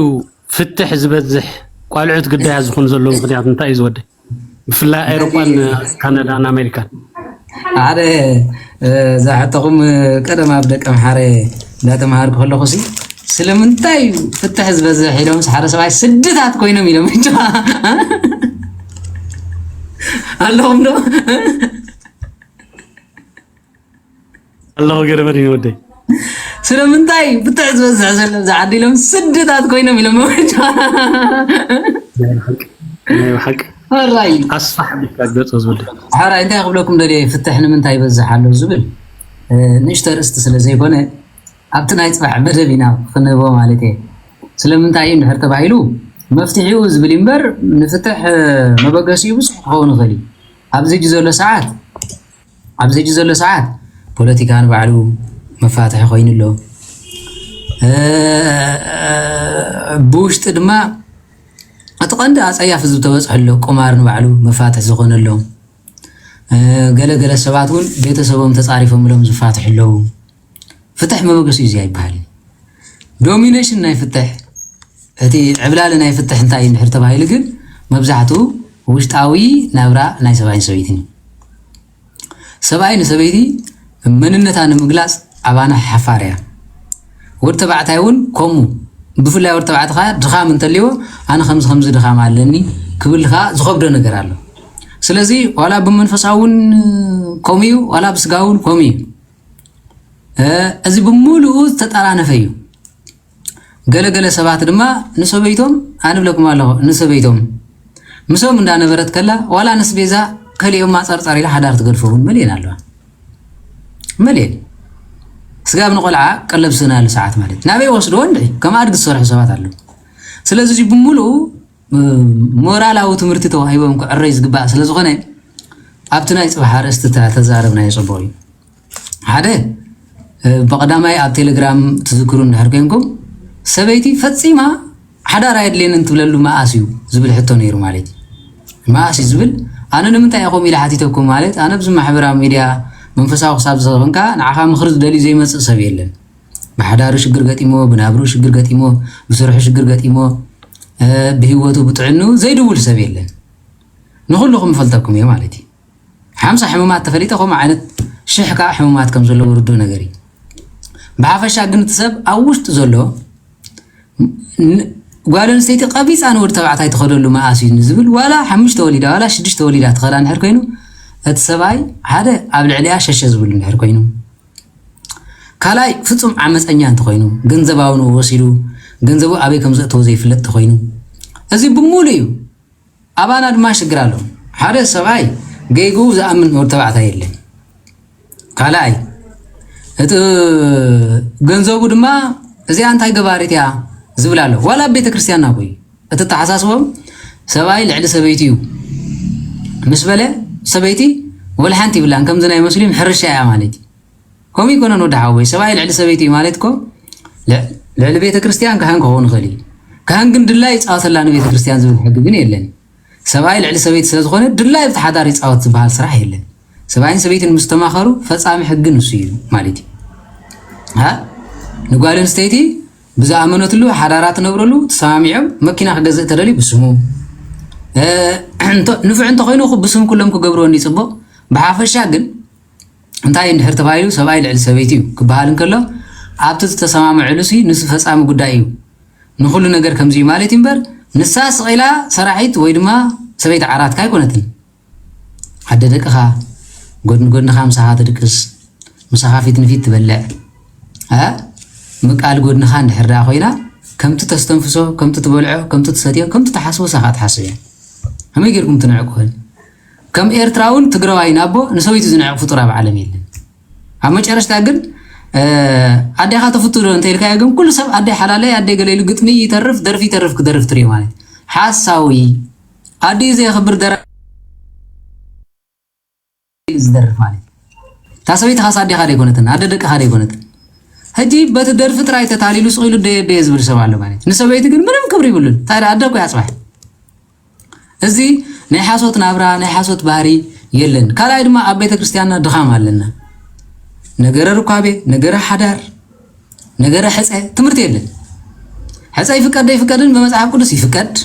ከምኡ ይኮነን ዘድሊ ሕፀ እሞ እንኳን ብዓለማዊ ብመንፈሳዊ ብስጋውን ይፍቀድ ሓፂኻ ማለት እኮ መሪፅካ ማለት ኣብ ሕፀ ዘድልዮም ምድላዋት ባእርታት ናይ ክርስቲያን እንታይ ክርዳእ የድልዩ ስለዚ በስለ ዝኾነ እትፍትሕ ነዚ ኩሉ ሽግር ዘጋጥሞ ኣሎ ኣብ ውሽጢ እውን ናይ ሩካቤ ሽግር ዘለዎ ሰብ ኣሎ ንኣብነት መብዛሕትኡ ዝፈትሕ ሽግር ዘጋጥሞ እንታይ እንድሕር ጓል ኣንስተይቲ ፈፂማ ትኸደሉ ምስ ወዲ ተባዕታይ ፈፂማ ዘይትራኸብ ጓል ኣንስተይቲ ኣላ ወዲ ተባዕታይ ዘይትፈቱላ ማህፀን ፅበት ዘጋጥማ ኣላ ሩካቤ ምስ ገበረት ከብዳ ትንፋሕ ማህፀና ቅርጥማት ዝገብረላ ኣላ እዚ ብመንፈሳዊ ዝፍታሕ ብዶክተር እውን ኣይፍታሕን ሓሶት እዩ ዶክተር ከይደ ከምዚ ከይደ ሊብሪኬትድ ኦይል ሂቦምኒ ገለመለ እዚ ፌክ እዩ እዚ ብቤተ ክርስቲያን ብጸሎት ብማይ ጸሎት ጥራሕ ዝፍታሕ ብጸሎትን ሰብኣይን ሰበይትን ብምርድዳእ ብቅዱስ ቁርባንን ዘዕረይ ካልኣይ ናይ ኣደ ምኽሪ ኣዳዊ ምኽሪ ማለት ድማ ኣደ ከመይላ ከም ዝሓለፈቶ ህይወት ንጓላ እንተ ነጊራቶ ይዝኸይድ ነዚ ዝፈልጥ ብርሃን ዓለም ቅዱስ ጳውሎስ ታይሉ ማለት እዩ ኣብ ሩካቤ ሰበይቲ ንሰብኣይ ድላዩ ክትከልኦ ይብላን ሰብኣይ እውን ሰበይቲ ድላዩ ክኸልኣ ይብለን ይብል ሰብኣይ ኣብ ደስ ዝበልዎ መፅኡ ይራኸባ ዝብል ሕጊ ስርዓት የለን እሱ ይኮነን ኣብቲ ግቡእ መዓልቲ ዳ ይኹን እምበር ድሌቱ ኣይትኽልኣዮ ማለት ሽግር ከም ዘለዎ ብርሃን ዓለም ቅዱስ ጳውሎስ ተዛሪቡሎ ነዚ ሽግር ንምዝራብ ድማ ነውሩ ዝመስሎ ሰብ ኣሎ ኖ ሩካቤ ቅዱስ እዩ ሰባይን ሰበይትን ተራኺቦም ማለት እግዚአብሔር ዝኣዘዞም ሕጊ ብፍጹም ፈጺሞም ማለት እዩ ብሩካቤ ካህን ዝውለድ ብሩካቤ ንጉስ ዝውለድ ብሩካቤ ኣነ ንስኹም ናብዚ መጽኢና ንዛረብ ዘለና እቲ መስቀል ዓቲሩ ሰማያት ዝባርኽ ብሩካቤ ዝተወልደ ብሩካቤ ዘይተወልደ ብዘይ ጎይታና መድሓኒና ኢየሱስ ክርስቶስ ጥራይ ስውን ኣምላኽነቱ ሩካቤ ቅዱስ እዩ ዓራት ኣሚን ንጹህ ይኹን ስለዚ ወዲ ሰብ ሰኺሩ ንምርኻብ እምበር በስመ አብ ኢልካ ምርኻብ ነውሪ ዝመስሎ ሰብ ኣሎ ምን እዩ ኣነ እርግፀኛ እየ ሰብ ሓዳር ኣለኹም በስመ አብ ወልድ መንፈስ ቅዱስ ኢልኩም ትበልዑ ዶ እወ ወይ ኣይኮነን ጥራይ በሉኝ በስመ አብ ኢልኩም ዶ ትበልዑ መልስ ናባኹም زودي بسمع عن بقول منفس قدوس إننا نبلع بروح قدوس ليلكم لا تبلع حاجة شعت تبلع هم شكرا إلا سقطنا يلا وزترفه سواق صوتي خلوب عدنا يبلو ما بارخ الله يبل نهيوت يقبل الكايبلو نهيوت غير لهم يخير نير لو ممكن كبلع خلا أو ست خلا شكرا سقطنا يزون كل دين كلون بسمع بقول منفس قدوس زي قدوس ركابيزي من نفسنا نسجانا نزحق الزول لدما بروح قبل ريل تراخى بسواي زي تخلكم داي እንኳን ንጹህ ማበቃ ሻው ይብል ባለክ ነግረኩም ቀሽ ይብል ዲያቆና ይብል ተረኸበ ሃነፍነፍ እንዳበለ ከም ብዕራይ ምስራር ጥራይ ዝፍልጥ ማለት እዚ ሙባሪ ሶሪ ስለዚህ ቅድስና አይተላመደን ቤተክርስቲያንና ሲ ነጥ ቅድስና ተዋሂቡ አይምበር አይትትግብሮንያ ሰበይቱን ነጥ ትገብሮ ሩካቤ ኮሙ ኸውን ይግባ እግዚአብሔር እዚ ቅዱስን ንጹህን ዝኾነ ሩካቤ ዝሃብካና ስኻይኻ ስለዚህ ነጥ ንራኸቦ ነሆነ አካልና ዘይሕምም نمحصنا زي فتن قبرلنا انت تولد ما بزركوا بزي تولدوا كم يوحنس كم تكلا هيمانت كم قبر منفس قدس بروخ ولاد قبرلنا زبلالكم كم مبال حديث هالو صلوت غيركم مرخابكم شغرالو يلن سلازي اديتاتنا كن صلوت غيرنا ينزراخبا نيرنا يتفلطنيا ولا بسم اب ولا منفس قدس يلن تسين كخدا حنق يبلندت عندي بسم اب يبلا بسم اب داولا نفس عيني بصحه شعز ولدو دياقون زولدو قدس تتولد ما حق الزاربي نيرو لو ممكن ابشغا تراوتا ابشغا ابانيو شغا كو غحافي زلت ولدك مقلع غحاف خون اب زصات معراف 30 كباب زلو تريو يعقوب اتاليلو حمو مالتي بتر مصرب يلو مالتي ملاخ እግዚአብሔር እታ በትረ ሒስካ ኣብተን ዝራኸባ ዘሎ ባቂዓ ቅድሚያ ምግበራ ከማ ኸወለዳይኒ رجسني أبشر كنكم زولركم قدس كهونا يجري هو تملو شقا حدا أنا أقول عليهم تقول جبرو شقا كفول شقا بانيان تخيلون كم وجبر رأس بالهس أنا يوم تقولوا ها أبترو كابي نسوه أبتعارات نسوه تولدك نسوه قداسي سخون قليل بحر قليل ماكينة إيش عم مجريها ماكينة زي جزاهم ليه لو بأسقني ما أنا أتقول لك كله ماكينة إيه أزفلت ها ስለዚህ ሐሰት ከይመስለኩም መጽሐፍ ቅዱስ ዝብል ዝነግረኩም እንኳን ሰውነ ጥንስት ተጠንቀቅ ቆይ ዝብል ጥንስት ሲትጠንቀቅ ንዲስኮ ይትኺድ ናካል አይትኺድ ስጋብ ተጻን ተወልዶ ከመይ ንሕሪልኩምኒ ኤልሳቤት ምስተነሰት ንሽድሽተ ወርሒ ተደበቀት እመቤታችን ጥራያሪያታ ለምግና ጣንሱን ኢላ ከብዳ ገቲራት መጽን ድርሃልያ ትዝውለድ ህፃን ከምት ባላንችን አይዝኹም እንዳደረፋን ተወሊደና ምስተወለደ ደራፋ ይዝኹኑ ለአንተም ነገር ይውል سريح كازب لا عمسلون كالز ولن انكان نسو موبايل متختخت تغدفوك جينا هالو ندا لا زبل حصان يخولد مالت زريوس عنسي ኤልሳቤት ግን ጥንስት ኮይና ማህፀና ንመቤታችን መስማዕ ድምጽ ሰላም ታኸም ሰማዕሁ ኣብ ማህፀና ይዘሎ ህፃን ተሰራሰሪ ስለዚህ ኣብ ጥንሲ ጥንቃቀ የለን ኣብ ርካቤውን ኮም የለን ቀደም ግን ነቢያት በቅድስና ይራኸቡ ከም ዝነበሩ መጽሐፍ ዘፍጥረት ትሪዮ ተኸሪኹም ይሁዳ ዝባል ካብተማር ሰበይት ወዲ ወልጁ ደቁ ስለዝመትዎ ንሳ ግን አመንዝራ ተመሲላ መጽሐት ይብል ገንዘብ ክበከሲ ምሳኻ ሓድር ይልዋ ይሁዳ ማለት ይሁዳ ወዲ ያዕቆብ እንታይ ትበኒ ጥቦት ክበከ መስጋብ ትበንኸ እንታይ ያለካ ተብለተ እሞንታይ ትደሊ ምስፈላ በልኮም ክትገብር ተኸንካሲ ዘን ቀለቤትና ኢድካን ታበትርኻና በኒ ላት حرايلي هو ما جم ركابة زدل سباي ولا مسكول دربي زخي أنا تندك نستي تنقاط كنا إزبلك نبر سباي تنقا يفلتني مكان نسنا أرجع نبغلنا يقدفناني يا شباب دك تبعتي يومكم سأرجع بغل زراعة بمبر قال نستي تيجونتني ها كما ينتهلكم يا زمت منفس قلتي فتفتانن وداقن ورتبعتي ولا خان يكون دياقون يكون نغوس يكون نغسو نو خضر بيخليو سامسون من تخونه ندليل اخبل صغور لاسي ها داويتون نتا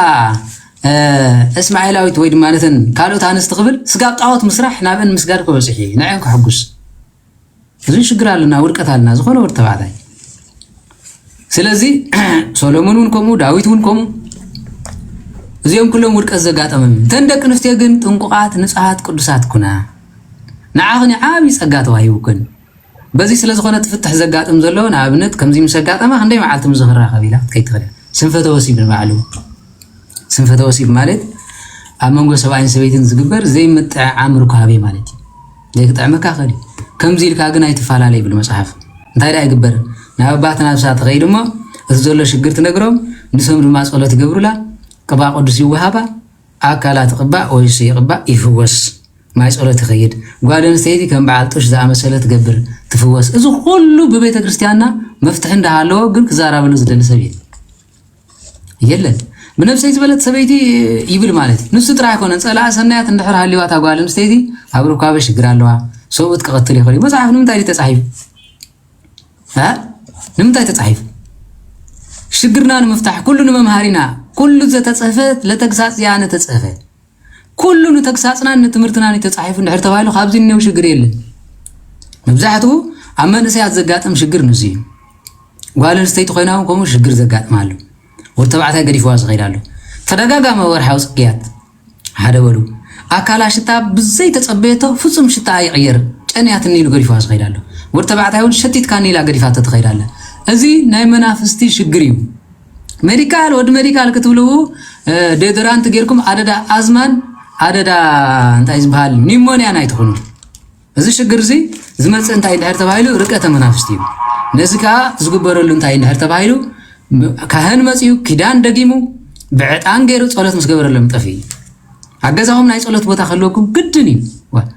ንሙስሊም በخلተ ነገር ይፈትዎም ያኒ ሓደ ናይ ጸሎት ሰዓቶም ብምሕላዎም ማለት ልብ በሉ ማለት ታንቲ ሓሙሽተ ግዜ ሰዓት ጸሎቶም ይጽልዩ ክርስቲያን አይጽልዩ ከጸለ ከለርማ ምንም ቦታ አይብለኒ አተ ክርስቲያን ግን ፈራህ አቋር እዚዳ አንተ ገባራይ ኦ ዋላ ነቲ አምላኽ አይኹን ተገዲሶም ኮም እዮም ዝገብሩ ማለት እቲ ኻልኣይ ከንድሕር ተባሂሉ ትውልዶም ከጽኑት ይደልዩ ካብ 7 ካብ 6 ንስቲ ወልዱ ለሓንቲ ሕግ ዋላ ኮይኖም እንደገና ወልዱ ይደልዩ ማለት እቲ ኤርትራዊ ዋላ ተኻን ግን መካላ ኸልጥ እንስሲ ይፍቀደን ይርስ ኣብ ቤተ ክርስቲያን ከም ክትዕየም ጾ ማለት አላህ ይዘወርበል እግዚአብሔር ገስጽካ ዝብል የለን እቲ መመቀሽ ተራመን እርተሸግሩ ካበዝ መጻኦም ካህናት ይኹም ሰው ግብረ ሰዶም ዲኹም ኮም የለን ፍረዩ ውለዱ ተክለ ሃይማኖት ካባኹም ይውጻ ገብረ መንፈስ ቅዱስ ካባኹም ይውጻ ቅዱስ ጊዮርጊስ ካባኹም ይውጻ ዝብል ካህን ዋላ ሓደ የለን አንታ በስቢሶም የማበታትና ሞይቶም እዮም መካላ ኸልጥ እንስሲ ይፍቀድ ኢሎም ዝካታ ዲያቆን ካህን መሊ አንጻር እግዚአብሔር ኮይ ዝኸድ አንጻር ተፈጥሮ ስለዚህ ዚ ብሙሉ አባላሽ የምኹም እዮም ቤተ ክርስቲያንና ከምዚ አይነት ምክልኻል ተጥቀመሉ ማያስ እንድሕር ተባሂሉ በኦፕሬሽን ተወሊዳ ምናልባት ችግር እዩ ክትወልዳ ይትኽልና እንዳተቀደት ከብዳ በሐኪም ዶክተር ክትወሃብ ይኽእል ቆልዓ ምዕባይ አይክእልን ምንዝርና ዳመን ምሂሩካ እንታይ ዳ ሰበይት ዓራት ክትኮኒ ጥራይ ንርካብ ኢኹ መጽኺ ምንዝርና ዲ ሓዳር ሙላድ ኮይ ጥራሕ ተራኺቡ ክድቅስ ዝደሊ በዓል ቤት ማስ ኮይኑ ዝኢላ ወሊዱ ኣዕቢዩ ዳሃር ማ ክንዕቢዮ ማይ ንኽእልን ብላዕትኻ ትጥርፍ ሩካቤኻ ትጥርፍ እንታውን ካ ክትዕቢ ዘይትኽእል ስድራኻ ንዓኻ ዕብዮም ኻ እንድም እንተ ወለድካዮ ንስኻ ተዘዕብየኻዮ ዋላ ወሊድካስ ክትመውት ትኽእል እንዳልካ እግዚአብሔር ንፍጥረት ዘጥፊ ይመስለካ ንስኻ ግን ጨካን ኢኻ ንስኽን በዓልኻ ጨካን ኢኺ ማህፀና ቆሊፋ ሕሰቦ ማለት ንኣብነት ይቶርስ ምዕጻው ኣሎ ማለት ማህፀን ምዕጻው ገይራ ትራኸብ ንሕራልያ ክትራኸብ ከላ እቱብ ዘሎ መእሰር ንሕሮ ወጊዋ ማህፀና ክረክስ እዩ መካላ ኸልጥ እንስትጥቀም ተሃልያ ደማ ክማዛበል እዩ ኮሚላ ኸላ ርካባ ክትገብር ከላ ፍትወት ጽቡቕ ኣይመፀኒ ማይንድ ስትረስ ኣለዋ ዋላ ትጥቀምሉ መካላ ኸልጥ እንስኮ ኣብ ርእስኻ ዘምፀልካ ዝብል እንድሕር ተተንብቦ ነይርኩም ከጽቡቕ እዩ ተትመሃሩ እቲ ቤተ ክርስቲያን ሞ ይትረፍኩም እቲ ኸኒና ትወስድዎ ዘለኹም ሳይድ ኢፌክት ናት እኳ ተተጽንዕዎ እዚ ኩሉ ማዕዳ ወፂወን ዘለዋ ደቂ ኣንስትዮ كفي وندي ما قال غلط انسلت كماكوي كم مهير كفات أجلس أنس جابزوت دربيو ولدا بزحا وان أنكون نسخن بقدس النات ولدوسي أصلا ما يشوف حتى نستجيرو كخولدي لنا حسبس مغا يعبيهم دي لا شو حتى نستيسي 8 قلع وليد زعب الإسلام يالله أدلهم جابيهم زي اللي تمرتي تمسو اتخان تدياقول مسي تدا قبص عيت بيت كريستيان او قبص ولا ودا تقبريهم هصان مبلع جمرت يلكم كتبلعنا ياهم سغا زرغب كاي بلع دي تراي بسما انبل بولو بسما اميلكم بلعنا دحر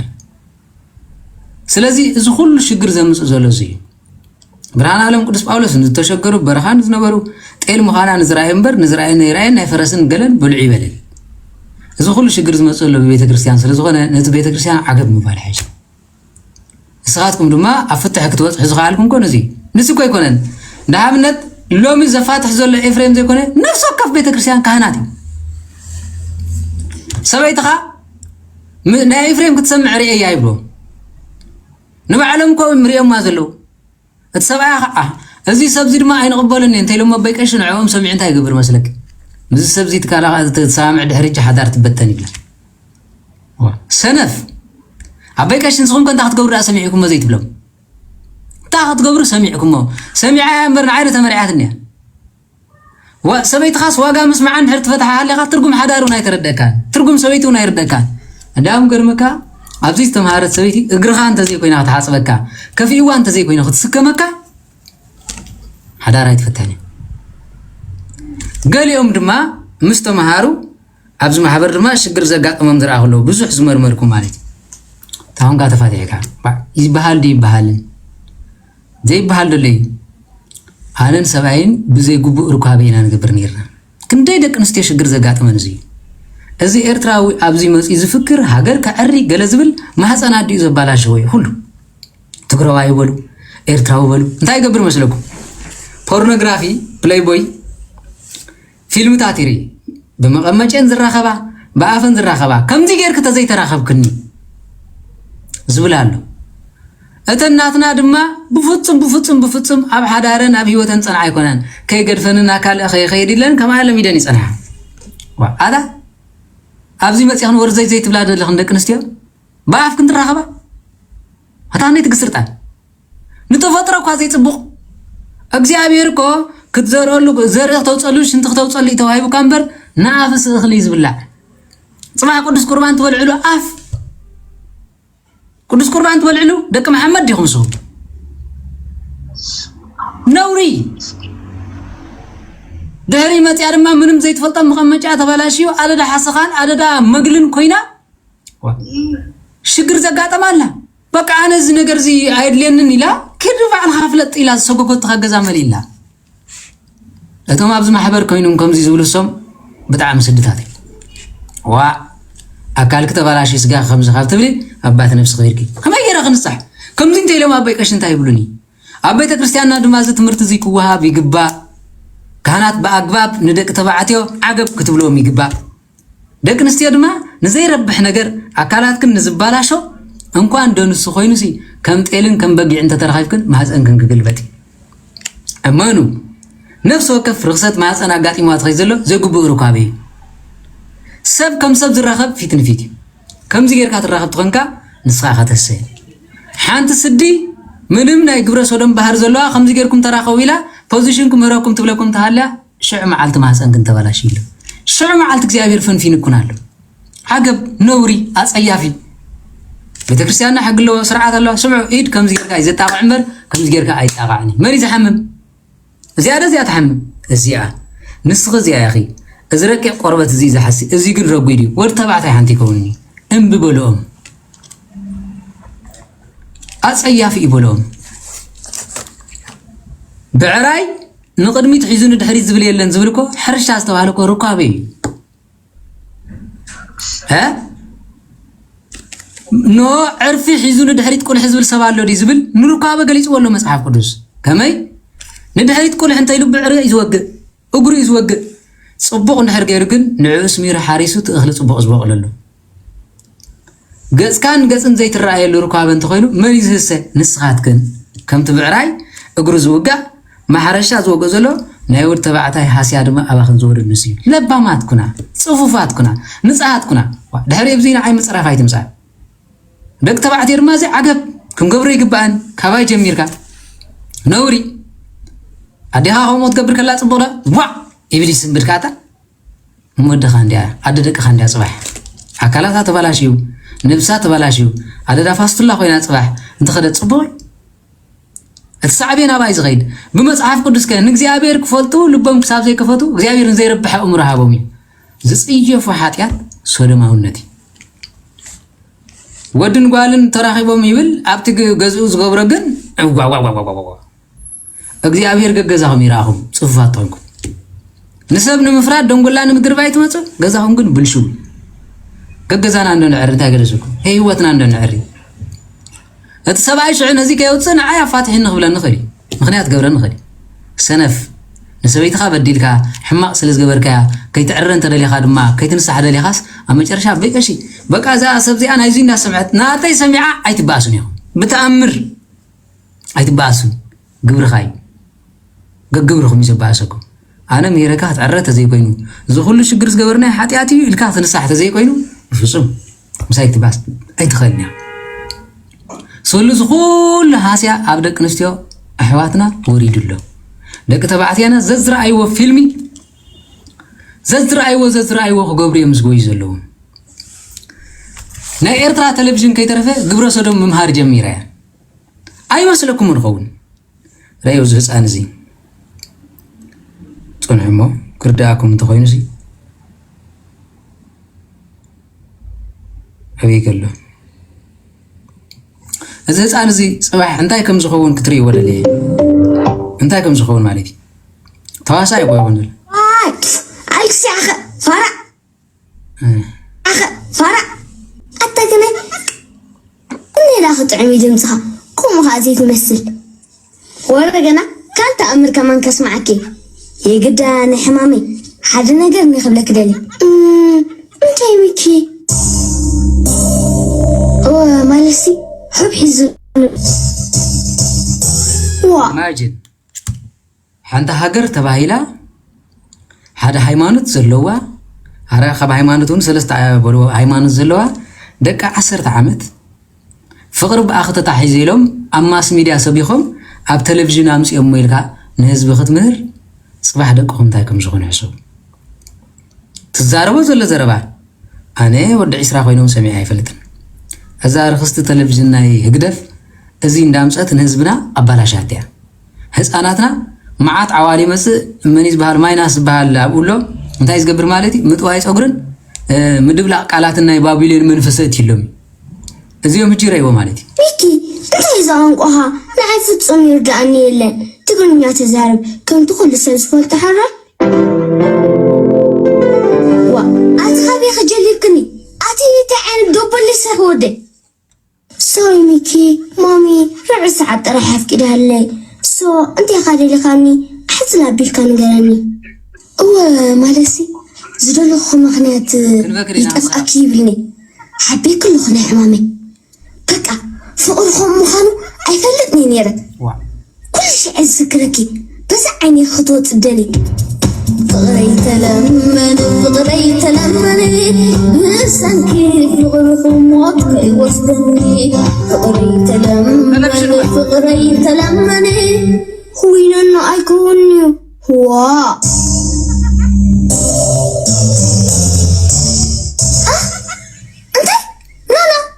انت مالت كده بيتشا هميكي اذا قال كل اي زي خايت تدغم الله اتنا كوميكي إسرائيل ربعة كارات ورق شوكي أنا كني دين لزي زبلالي أنا مرة محمد أيفلت كنن علالي بالكنمش أنا كو مرة ترجوك أو يهدي تموت أنا مرة سدي هذا أخلنا نزي أسقاب زي أختصر مدليكم يا والدي زغل عزارو زلو ترديكم ترجوكين تعبيتين يا والدي ها كندي إن لزي زبلالي أما جرشتاقن مرة سديلو ماني مهيرو وابلو دراسي حقيقة دراسي سنة طبيبنيا وزترفز بحال مالتي أزيا حسرت تلفزيون نايرترا أزيا تمر أزي وردت ما ودكات ناي سبات أبزي متيات زاربيا مالتي نهزان ازيل كممهار صباح قبره سدن وناود ፍጹም ጾታው ርክብ ኣብ ዝኾነ ንምትግባር ዝካየድ ዘሎ እዩ ጽቡቅ ኣይኮነን ስነ ስርዓት ይትከብር አንቺ ጓልዛ ጣውላ ኣተኻብያ ምጣ ንስኽስና ዓለ ስነ ስርዓት ክትነግርኒ ኣታን ኣጀቲ ኣብኡ ዘሎ ቆልዓ ኣካዳድኑ ኣተሓሕዙ ከምዚ ጌራ ትዕርዮ ዝገይርዋ እናኹም ማለት እዩ ደቂ ክንደይ ዓመት እዮም እዚኦም ተይልኩም ካብ 9 ይሓልፉን እዮም ንሓደ ወዲ 10 ወይ ወዲ 9 ዓመት كم زمان سلة سدنت بتلفزيون حليف كا تمام زلوا دم أصغر منه مالك تمام زلوا دم مسحقهم مالك كسحقوا مكابو واو فيسكا غيركا قال غيركا دو بلوزي كي تمس ويلكا خد سوغز غبا كاس زير كاس حيكا خرط ميلكا غالي تواسايت كوينا خدوليا انا رغصنيه زيوم كا عبي صباح غرس دوم يمكن ولا حتى ترغم يقول زي تمرتنا معنا زيوم يمصاناتنا زعبي زلو ها ኣብቲ ወፃ ዘለው ገይምን ክሳይን ስለ ዝሃብኩሞም ብምሎም ክራሻርሽ እዮም ዝሓድሩ ማለት እቶም ኣብ ዓዲ ዘለው ኣብ ነፍሲ ወከፍ ቤት ትምህርቲ እዚ ታሪክ እዚ ሒዞም ዝኸዱ ዘለው እዮም ሶ ህፃናትና ሞይቶም እዮም ናብራና ተባላሽዩ ስለዚ ገለ ብሩኻት ኣዴታቱን እኮ በቃ ደቀይ ሕማቅ ክምህረለይ ስለ ዝኾነ ኢለን እኮ ዝፋታሕ ኣለዋ ገሊውን ፖለቲካ ኢሉ ዝፋታሕ ሰብ ኣሎ ስለዚ ትፍትሕ ዝያዳ ጽባሕ መፍትሒውን ተገበርና ለጽቡቕ እዩ ፍትሕ ጥራይ ተዛሪብካ ዝውዳ ኣይኮነን ስለዚ ሓደራ ዝብለኩም ንህፃን ካብ ህፃንነቱ ጽቡቕ ተዘይምሂርካዮ ኣነ እርግፀኛ ጸሎት ዝመሃርኩም እንኳ ሸለል ኢልኩም ተኸይርኩም ጽባሕ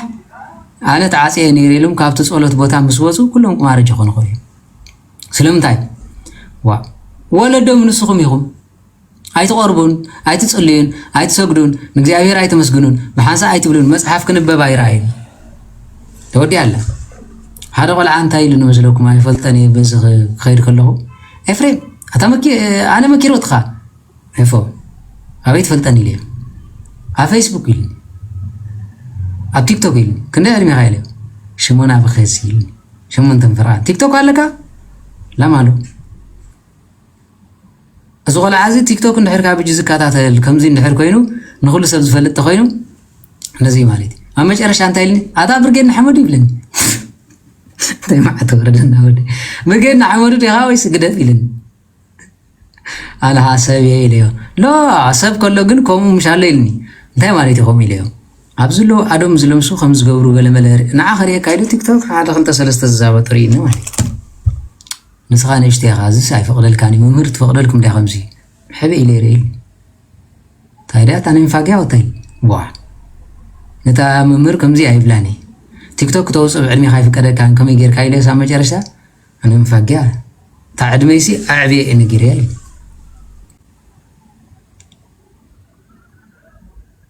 إذا كل شجر زي مسوزلو زيو ها إذا كل شجر زي مسوزلو زيو سلازي أنا حدا راح لكم زدلي مزيو مالتي قال عتون تليكم نعاهم عدل كوكمين قال حدو قنتم مسلم سقابل زي مساهم قريمني عدل هابنا فيت نفيت كرب تقولون يركم سي تقتيرن داو عليكم عليك فاطمة إبراهيم قالت وكرة بزي زاربي عليه وتي اوكي هراي كم مسلم كزارب زدل انت هالي تمالو نعايا توني سباي تخونكا انتي ماليت سباي تخونكا كلهم اتوم برزي سباي سبيتني بلي هراي فاني وي فقري قال حتى ليكم ماني خازي سلام كميم تحوم يفرحوي سلام بحفشة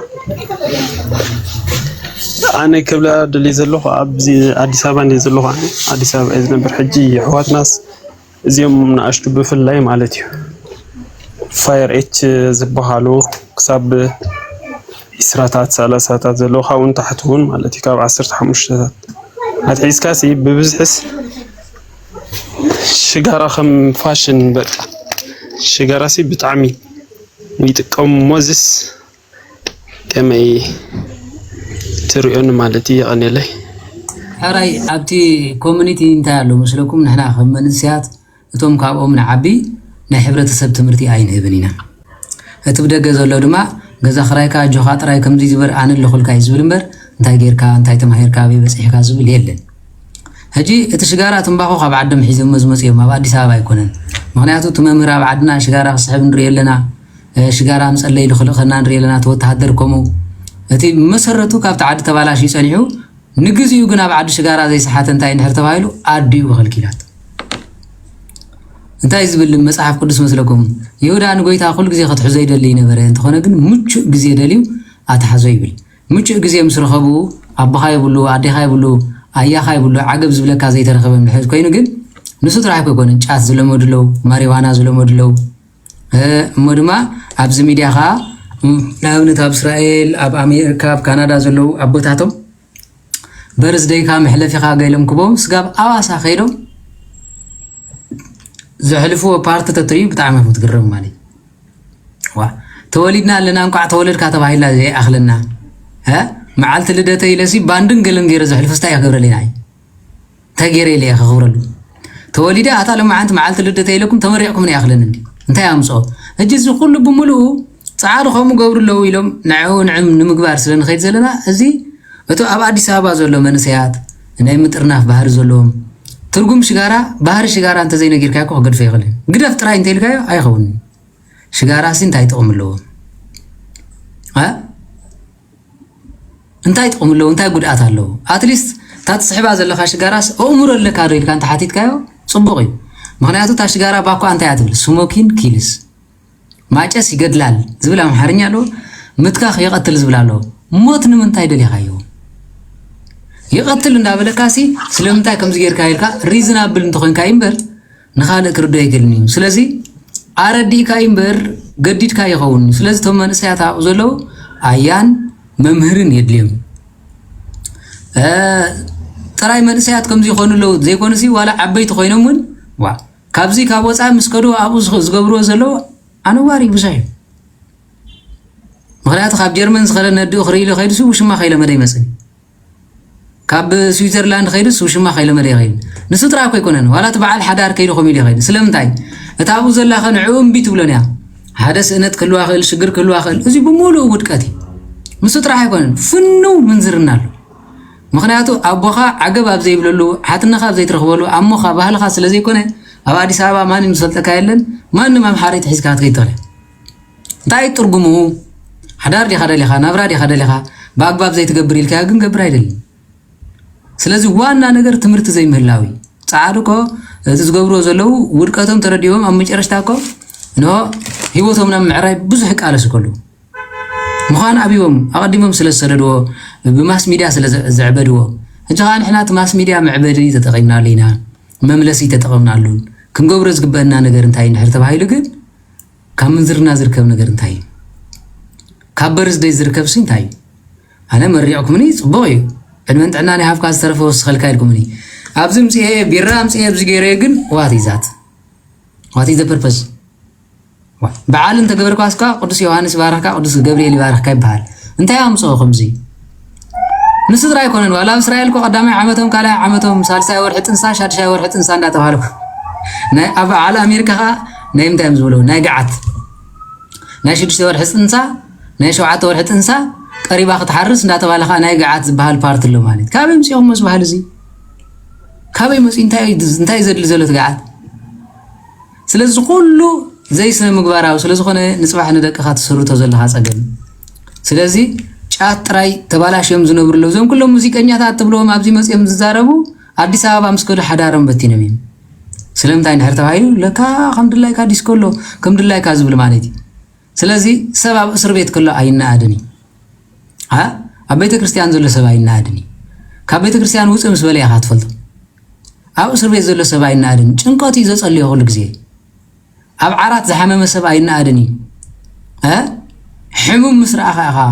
ነብስኻ ትፈልጣ ምክንያቱ ኩሉ ግዜ እሱ ምሕረት ኣምላኽ ዝልምን እዩ ስለዚ ዓንተ በይ ኣጋጣሚ ዝሰምዓ ዝነበርኩ ዘረባ ነይራ ስጋብ ብኸያት ዘምፀትለይ ማለት እዩ ተመርዖ ዝገበረ ቃለ መጠይቕ መስለኒ ምስ ቱፓክ ኮይኑ ኣነሲ ሓደራ ስለ ዘለነሲ ነቶም ተኣሲሮም ዝነበሩስ ኣትሊስት ኣፍ ክኾኖም ብሂወቶም ከም ዘለዎ ክዛረበሎም ኢለ ስለ ዝወፃኸ ይዛረብ ዘለኹ ታነ ዘሕለፍኮ ግን ከምዚ ሂወት ይኽብል ከሎ ሰብ ማለት እዚ ተተኣሲሩ ከሎ ኣይኮነን ሰብ ምስ ወፀይ ሰብ ተተኣሲሩሉ ዝነበረ ከይረስዐ ብዛዕባኡ ምዝራቡ ለይትን ቀትርን መፅሓፉን ምፅሓፉ ሰብ እዩ ሰብ እቲ ካልእ ግን ንዓይ ጣዕመኒ ኢሉ ስቕ ክብል ይኽእል ሕጂ ኸዓ ንሕና ኸዓ ካብኡ ዝወፁ ካብ ዓዘቕቲ ክወፅሉ ዝኽእሉ ካብ ጫት ክወፅሉ ዝኽእሉ ጫት ምሒር ምውሳድካ ምድንዛዝ ኣእምሮ ምብልሻው እዩ ቁማር ምሒር ምፅዋትካ ናብ ቅትለት ናብ ደም ክእትወካ ኽእል እዩ ስለምንታይ በሊዕኒ ከምዚ ገይሩኒ ካርታ ሓሪቑኒ ኢሉ ምፃቢል ካራ ክእትወልካ ኽእል እዩ እንታይ ኣድለየ ቁማር ምፅዋት ካብ ቁማር ትፃወቱ ጤል ሓሪድኩም ዘይትበልዑ ኣካላትኩም ዋላ ፕሮቲን ዘለዎ ነብስኩም ዘይትሃንፁ መስተ ሰትዩ ሙሉእ መዓልቲ ተደርቢዩ በቲ ተገልጢሙ ካብ ዝውዓል يأخلني إلو حانت ترمز عجزو ستيو ننفس زهانت أزاي جبر تمرت زي مهلاوي سعادو ترامز كل لا يبلوني متارا حانت بيكاري ستيو كاوني أخلنا إلهم قريف مهار كاون كزيت مهار خابتم صرحوه دهار ما ولا مستسنتاي مخانون حرت فريدكم مو مصحف قدس مستي تدبالق سلامتا أم ريدنز زيبل حانت عينت مستي ستمبر عندها ريد بول غير كان أمس أبيلك خا كاتي كالان توشيخ كالو أمس أبيلك خا ويسكن توشيخ كالو أتليست هذا دم كخبالا شيء كلاي دينينات كخبالا شيء كلاي عمره كخبالا شيء ترجم مستتردي ونستي كونن ماريت سويلو بعفوس أني هو بيرأي لنا بعدنا بزي ترغيب له هنكي حنقرا أما جرشتا نفسه مجاع وندابله أنا سبايب لك ماريت سبايب تتخون بيرا زي تقدف ماريت تملكتو بترمز ودغ سباي نعهاجن كفنص حكا يبل كما غير فنصحن ترمز كاي اوري قاتزلا سنفنو ري نصاز ترمز تودغ كا سباي كان عيب متايت مكحل يلا شجاره الناس حابه انا عدي فتصوف الحساب كاب شجاره كابديخا كاببها كاب عدخان لا شجاره تفط شجاره غزياتك عينخا تعورك افنچخا تربشكا እንደገና ድማ بزي با خمزي تخيد غيراتكاس نعاي سباي كان متايت فكر يلا قمار كارتا جنزب نعو جزيو كان خلص نعي سبعي سلم تايتلنا سبعي مالت نرسح صراحة قريفو نهزب زقو منبر شجار الناس صحابه خمس بيركم انت غير ما تنباخو قركي رزمس منغستي اخلنا بزيك شتاج انا نعنا انتي ميرنا منغستي يرترا زمس انتي سلام رغيبنا نفلت كمتم شنباخو قركيرم كمت كيرم እንዳበሉ ገዛ ዘባላሹ ኮሞም ይሁን ክትኮኑ ሰባይኻ ወነታት ገዘካ ዘላ ጥርሙዝ ያخلك ይበላ سبايخا هو نتا نعها جزيات كاتخي زلا شجارة وعفا نصو سبنت يالها نصو الشتاخ أفكا يوصل شعو زربا خاون تعمق خون قال نستي تخيناون بزي تقبيها بزي زمالتون بزي أرتن تخيتالها أنا كو قال ماشي أي كمكن نصغ هنداوي تخي هنداوي تون أي كمكن هندز دربيا صغري نتاوات زقلبو نصغ يخي إيرتراويت كوم يكونتن بزلوا صغر تحاقوسيات خيد بزلك عاقبك صغبيك مخاد من يخلق لك أرت جيراد حريف شرنا عمسي لابس مسيا نماني خمت بليو أكادنا ناتكي كودن حساويت سبيتي أخي تا بنات قطقطي أتجزأك زلنا عقرفي طعم مقبل بالعي طعم سوات مقي طعم انجرا قبري أجزا انجرا مسنكا زي تغل لابس مسيا قنقال إيريت بهال مليح انجرا تليست باستا مبسال زي تغل قال نسيت ملينا له قولعي تعبنكو صباح إلا ترقب انتي لو انتي تقبري ها سلازي إذا كل الشجر زقات أما زلوا عرزي كالسي سبعة من بعد تجبرلنا سلازي نتجزي كازلوا فانتيس كام خاري هذا قدام أي مجزاتي نايم رقم أرحوت بعد زلوا من قصتها بوت علي تزي كوين جن بشجرات تجزي خاص بالكل تجزي خاص نمن قصت غير يا مالت بيني ما الكل إذا تأخذ كونا أو غير كام مرتاح عم تقول قدف وقرص عبيل كانوا زرب حكا مصحفت من باب بيت كريستيان أكو أيتسكر يا لامبر أيتستوي بلدكم أنا ببون حدا رمز بتون اللي هو مسؤول كرتم إلى إسحاق مالي بون كفلها أي فلهن تفلها فلهن كرتم إلى مالي بون بحفاظ خمسي بحفاظ بيكش أنا مزي حدا راي قبرني لهم ثم دك تبعتي أنا بيت كستاجرهم مسؤول نص كرتم إلى مالي هم كان بون بعرايم حراد زي ترف حدا ريب اللسان نسان تبلس أنها بونا نعي ببون حدا ارتبط ستوهمكم سي أنا زجر من نجر تعال الصباح كم يجيكم هاجر كتمر ببونا بنا ستخايا كون عخام من بزي كادك أسغل كلا كامبر والحين تقمو كيولن نيترنت خماني يقولنكم انت هاي الزلور دك أسغلك أنا سكرم يزولن مالي تحد حدا زيادة تحساس وانا يقرمني مالي نزي أرجيكم مخاد كبيراتكم حدا ارتبط سنهر عليهم هاجرن إنه علم الناس صباح بمتياتهم ما حدا يدخل صاش قرام صاحبك ودخا حشش صحيب انت مسئين متى توصل لها فرخ عندي نسخة أرت ممهار ميركيا نسخة ود قال 10 عامات مسكونة عارك حيزان تمسيا وتصيد كنديا أي تهرغي أجازة خصنا أي مهار كيان تميركيا هون كجن سقاف زر لي علمي برنامج هيوتان حيزات كي تغلين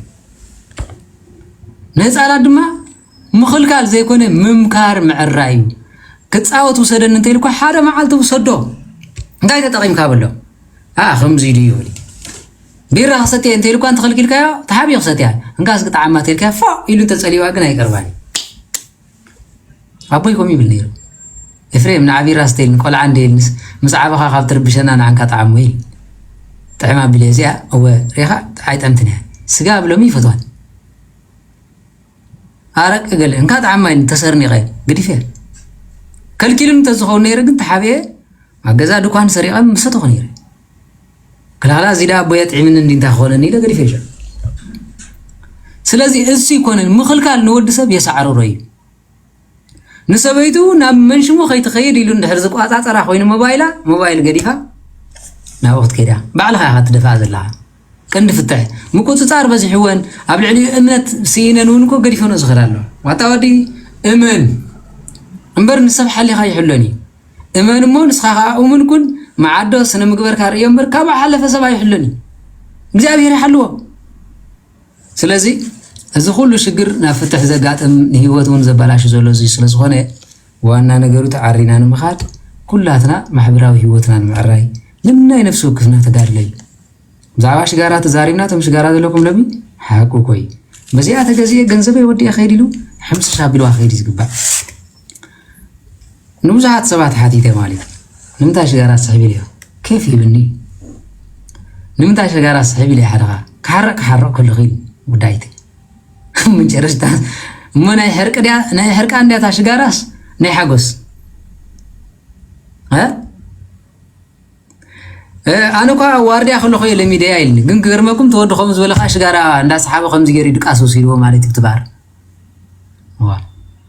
بنفسه دك أسيم زعم برنس سخل كلا كان جري سلازي ترجم ألبا مخان مريو سلازي ببيت كريستياني فكر زي كونه سي بعالم لخاون منهم ترجم زلوا يكون هيوتي يقولون ولا حد طامي يقولون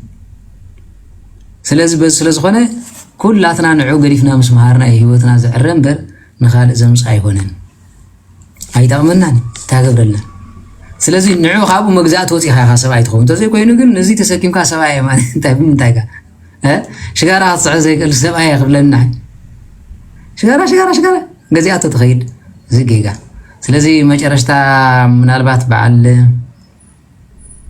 فقري قلت بجلو ويقوالا قازيت قولا حتى انتليكم برزدي وسمرين يقولكم أنا استم مسلم سي بمولهم تأكيد بمزمسكي مثلا نير انت ها أصلي قوالا قازي والدوس أبسادان لكم أنا إلهم حار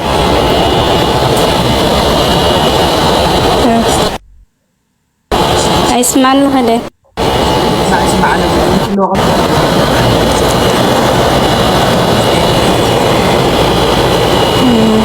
أنا كخا حتى تدلني أخو خافتيني ساعات تكليل جميل خيو تكليل خاطري أخذ لها سي أو تقرأيس ببزح خاطري أخذ لها سي ولا وليدهم أو خرستنا جلس تكليل يجوريهم بزحة بوتاتون خمسة يقبأ يناقرون ديهم جلس بزعل زي سيسفح بالخاتات جلسل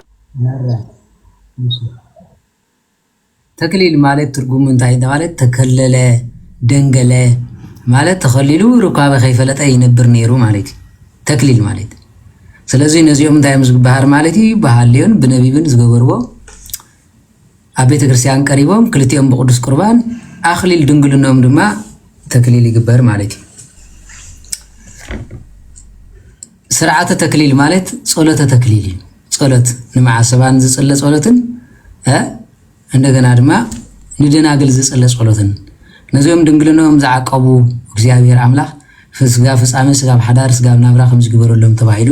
ዝወሃብዩ ማዓስባ እንተ ኮይኑ ኸ ብቅዱስ ቁርባን ብንስሐ ሓጺቦም ይኸዱ ህጂብ ልብሲ ንምንታይ ተክሊል ዝግበር እንድሕር ኮይኑ እንደናገል ተክሊል ኮንስ ተኮነን ተክሊል ኮ ብዙሕ ዓይነት ተክሊል ዘሎ ማለት ንነገስታት ዝወሃብ ተክሊል እውን ከሎ ዋጋ ዓስባዓወቱም ዝውሃብ ተክሊል አለ ሕጂ እንታይ ትዝርጉም ዘሎ ኣብቲ ጸሎት ይትፍልልይ ኣብ ቤተ ክርስቲያንና ድማ ሰብ ሓዳር ኮይኖም ካባ ዝግበረሎም ኣለው ቅዱስ ቁርባን ከይገበሩን ተጸኒሖም ናብ ጸጋኦምን ናብ ክርስትናኦምን ተመሊሶም ማለት ይትርጉሙ ስለዚህ በዚህ ስለዝኾነ እዩ ዝግበረሎም ስለዚህ እዚ ብቤት ክህነት ክዕረስ ዝግበኦ ነገር ስለዝኾነ ኩላትና ክንዕርዮ ዝግባእ ስለዚህ ጸሎተ ተክሊል ትቐንዲ ዋና ነገር ቅዱስ ቁርባን ግን ንኹልኻ ሓደ ዝገብረካ እዩ ስለዚህ ኣብ ስርዓተ ተክሊል እንደመጽያ ሓደ ድንግል ሓደ ዘፍረሰት ኮይንኳስ ነንበይኖም ትይርእስ ይግበረሉ እቲ ኣይግበረሉን ማለት እዩ ከምዚ ስለዝኾነ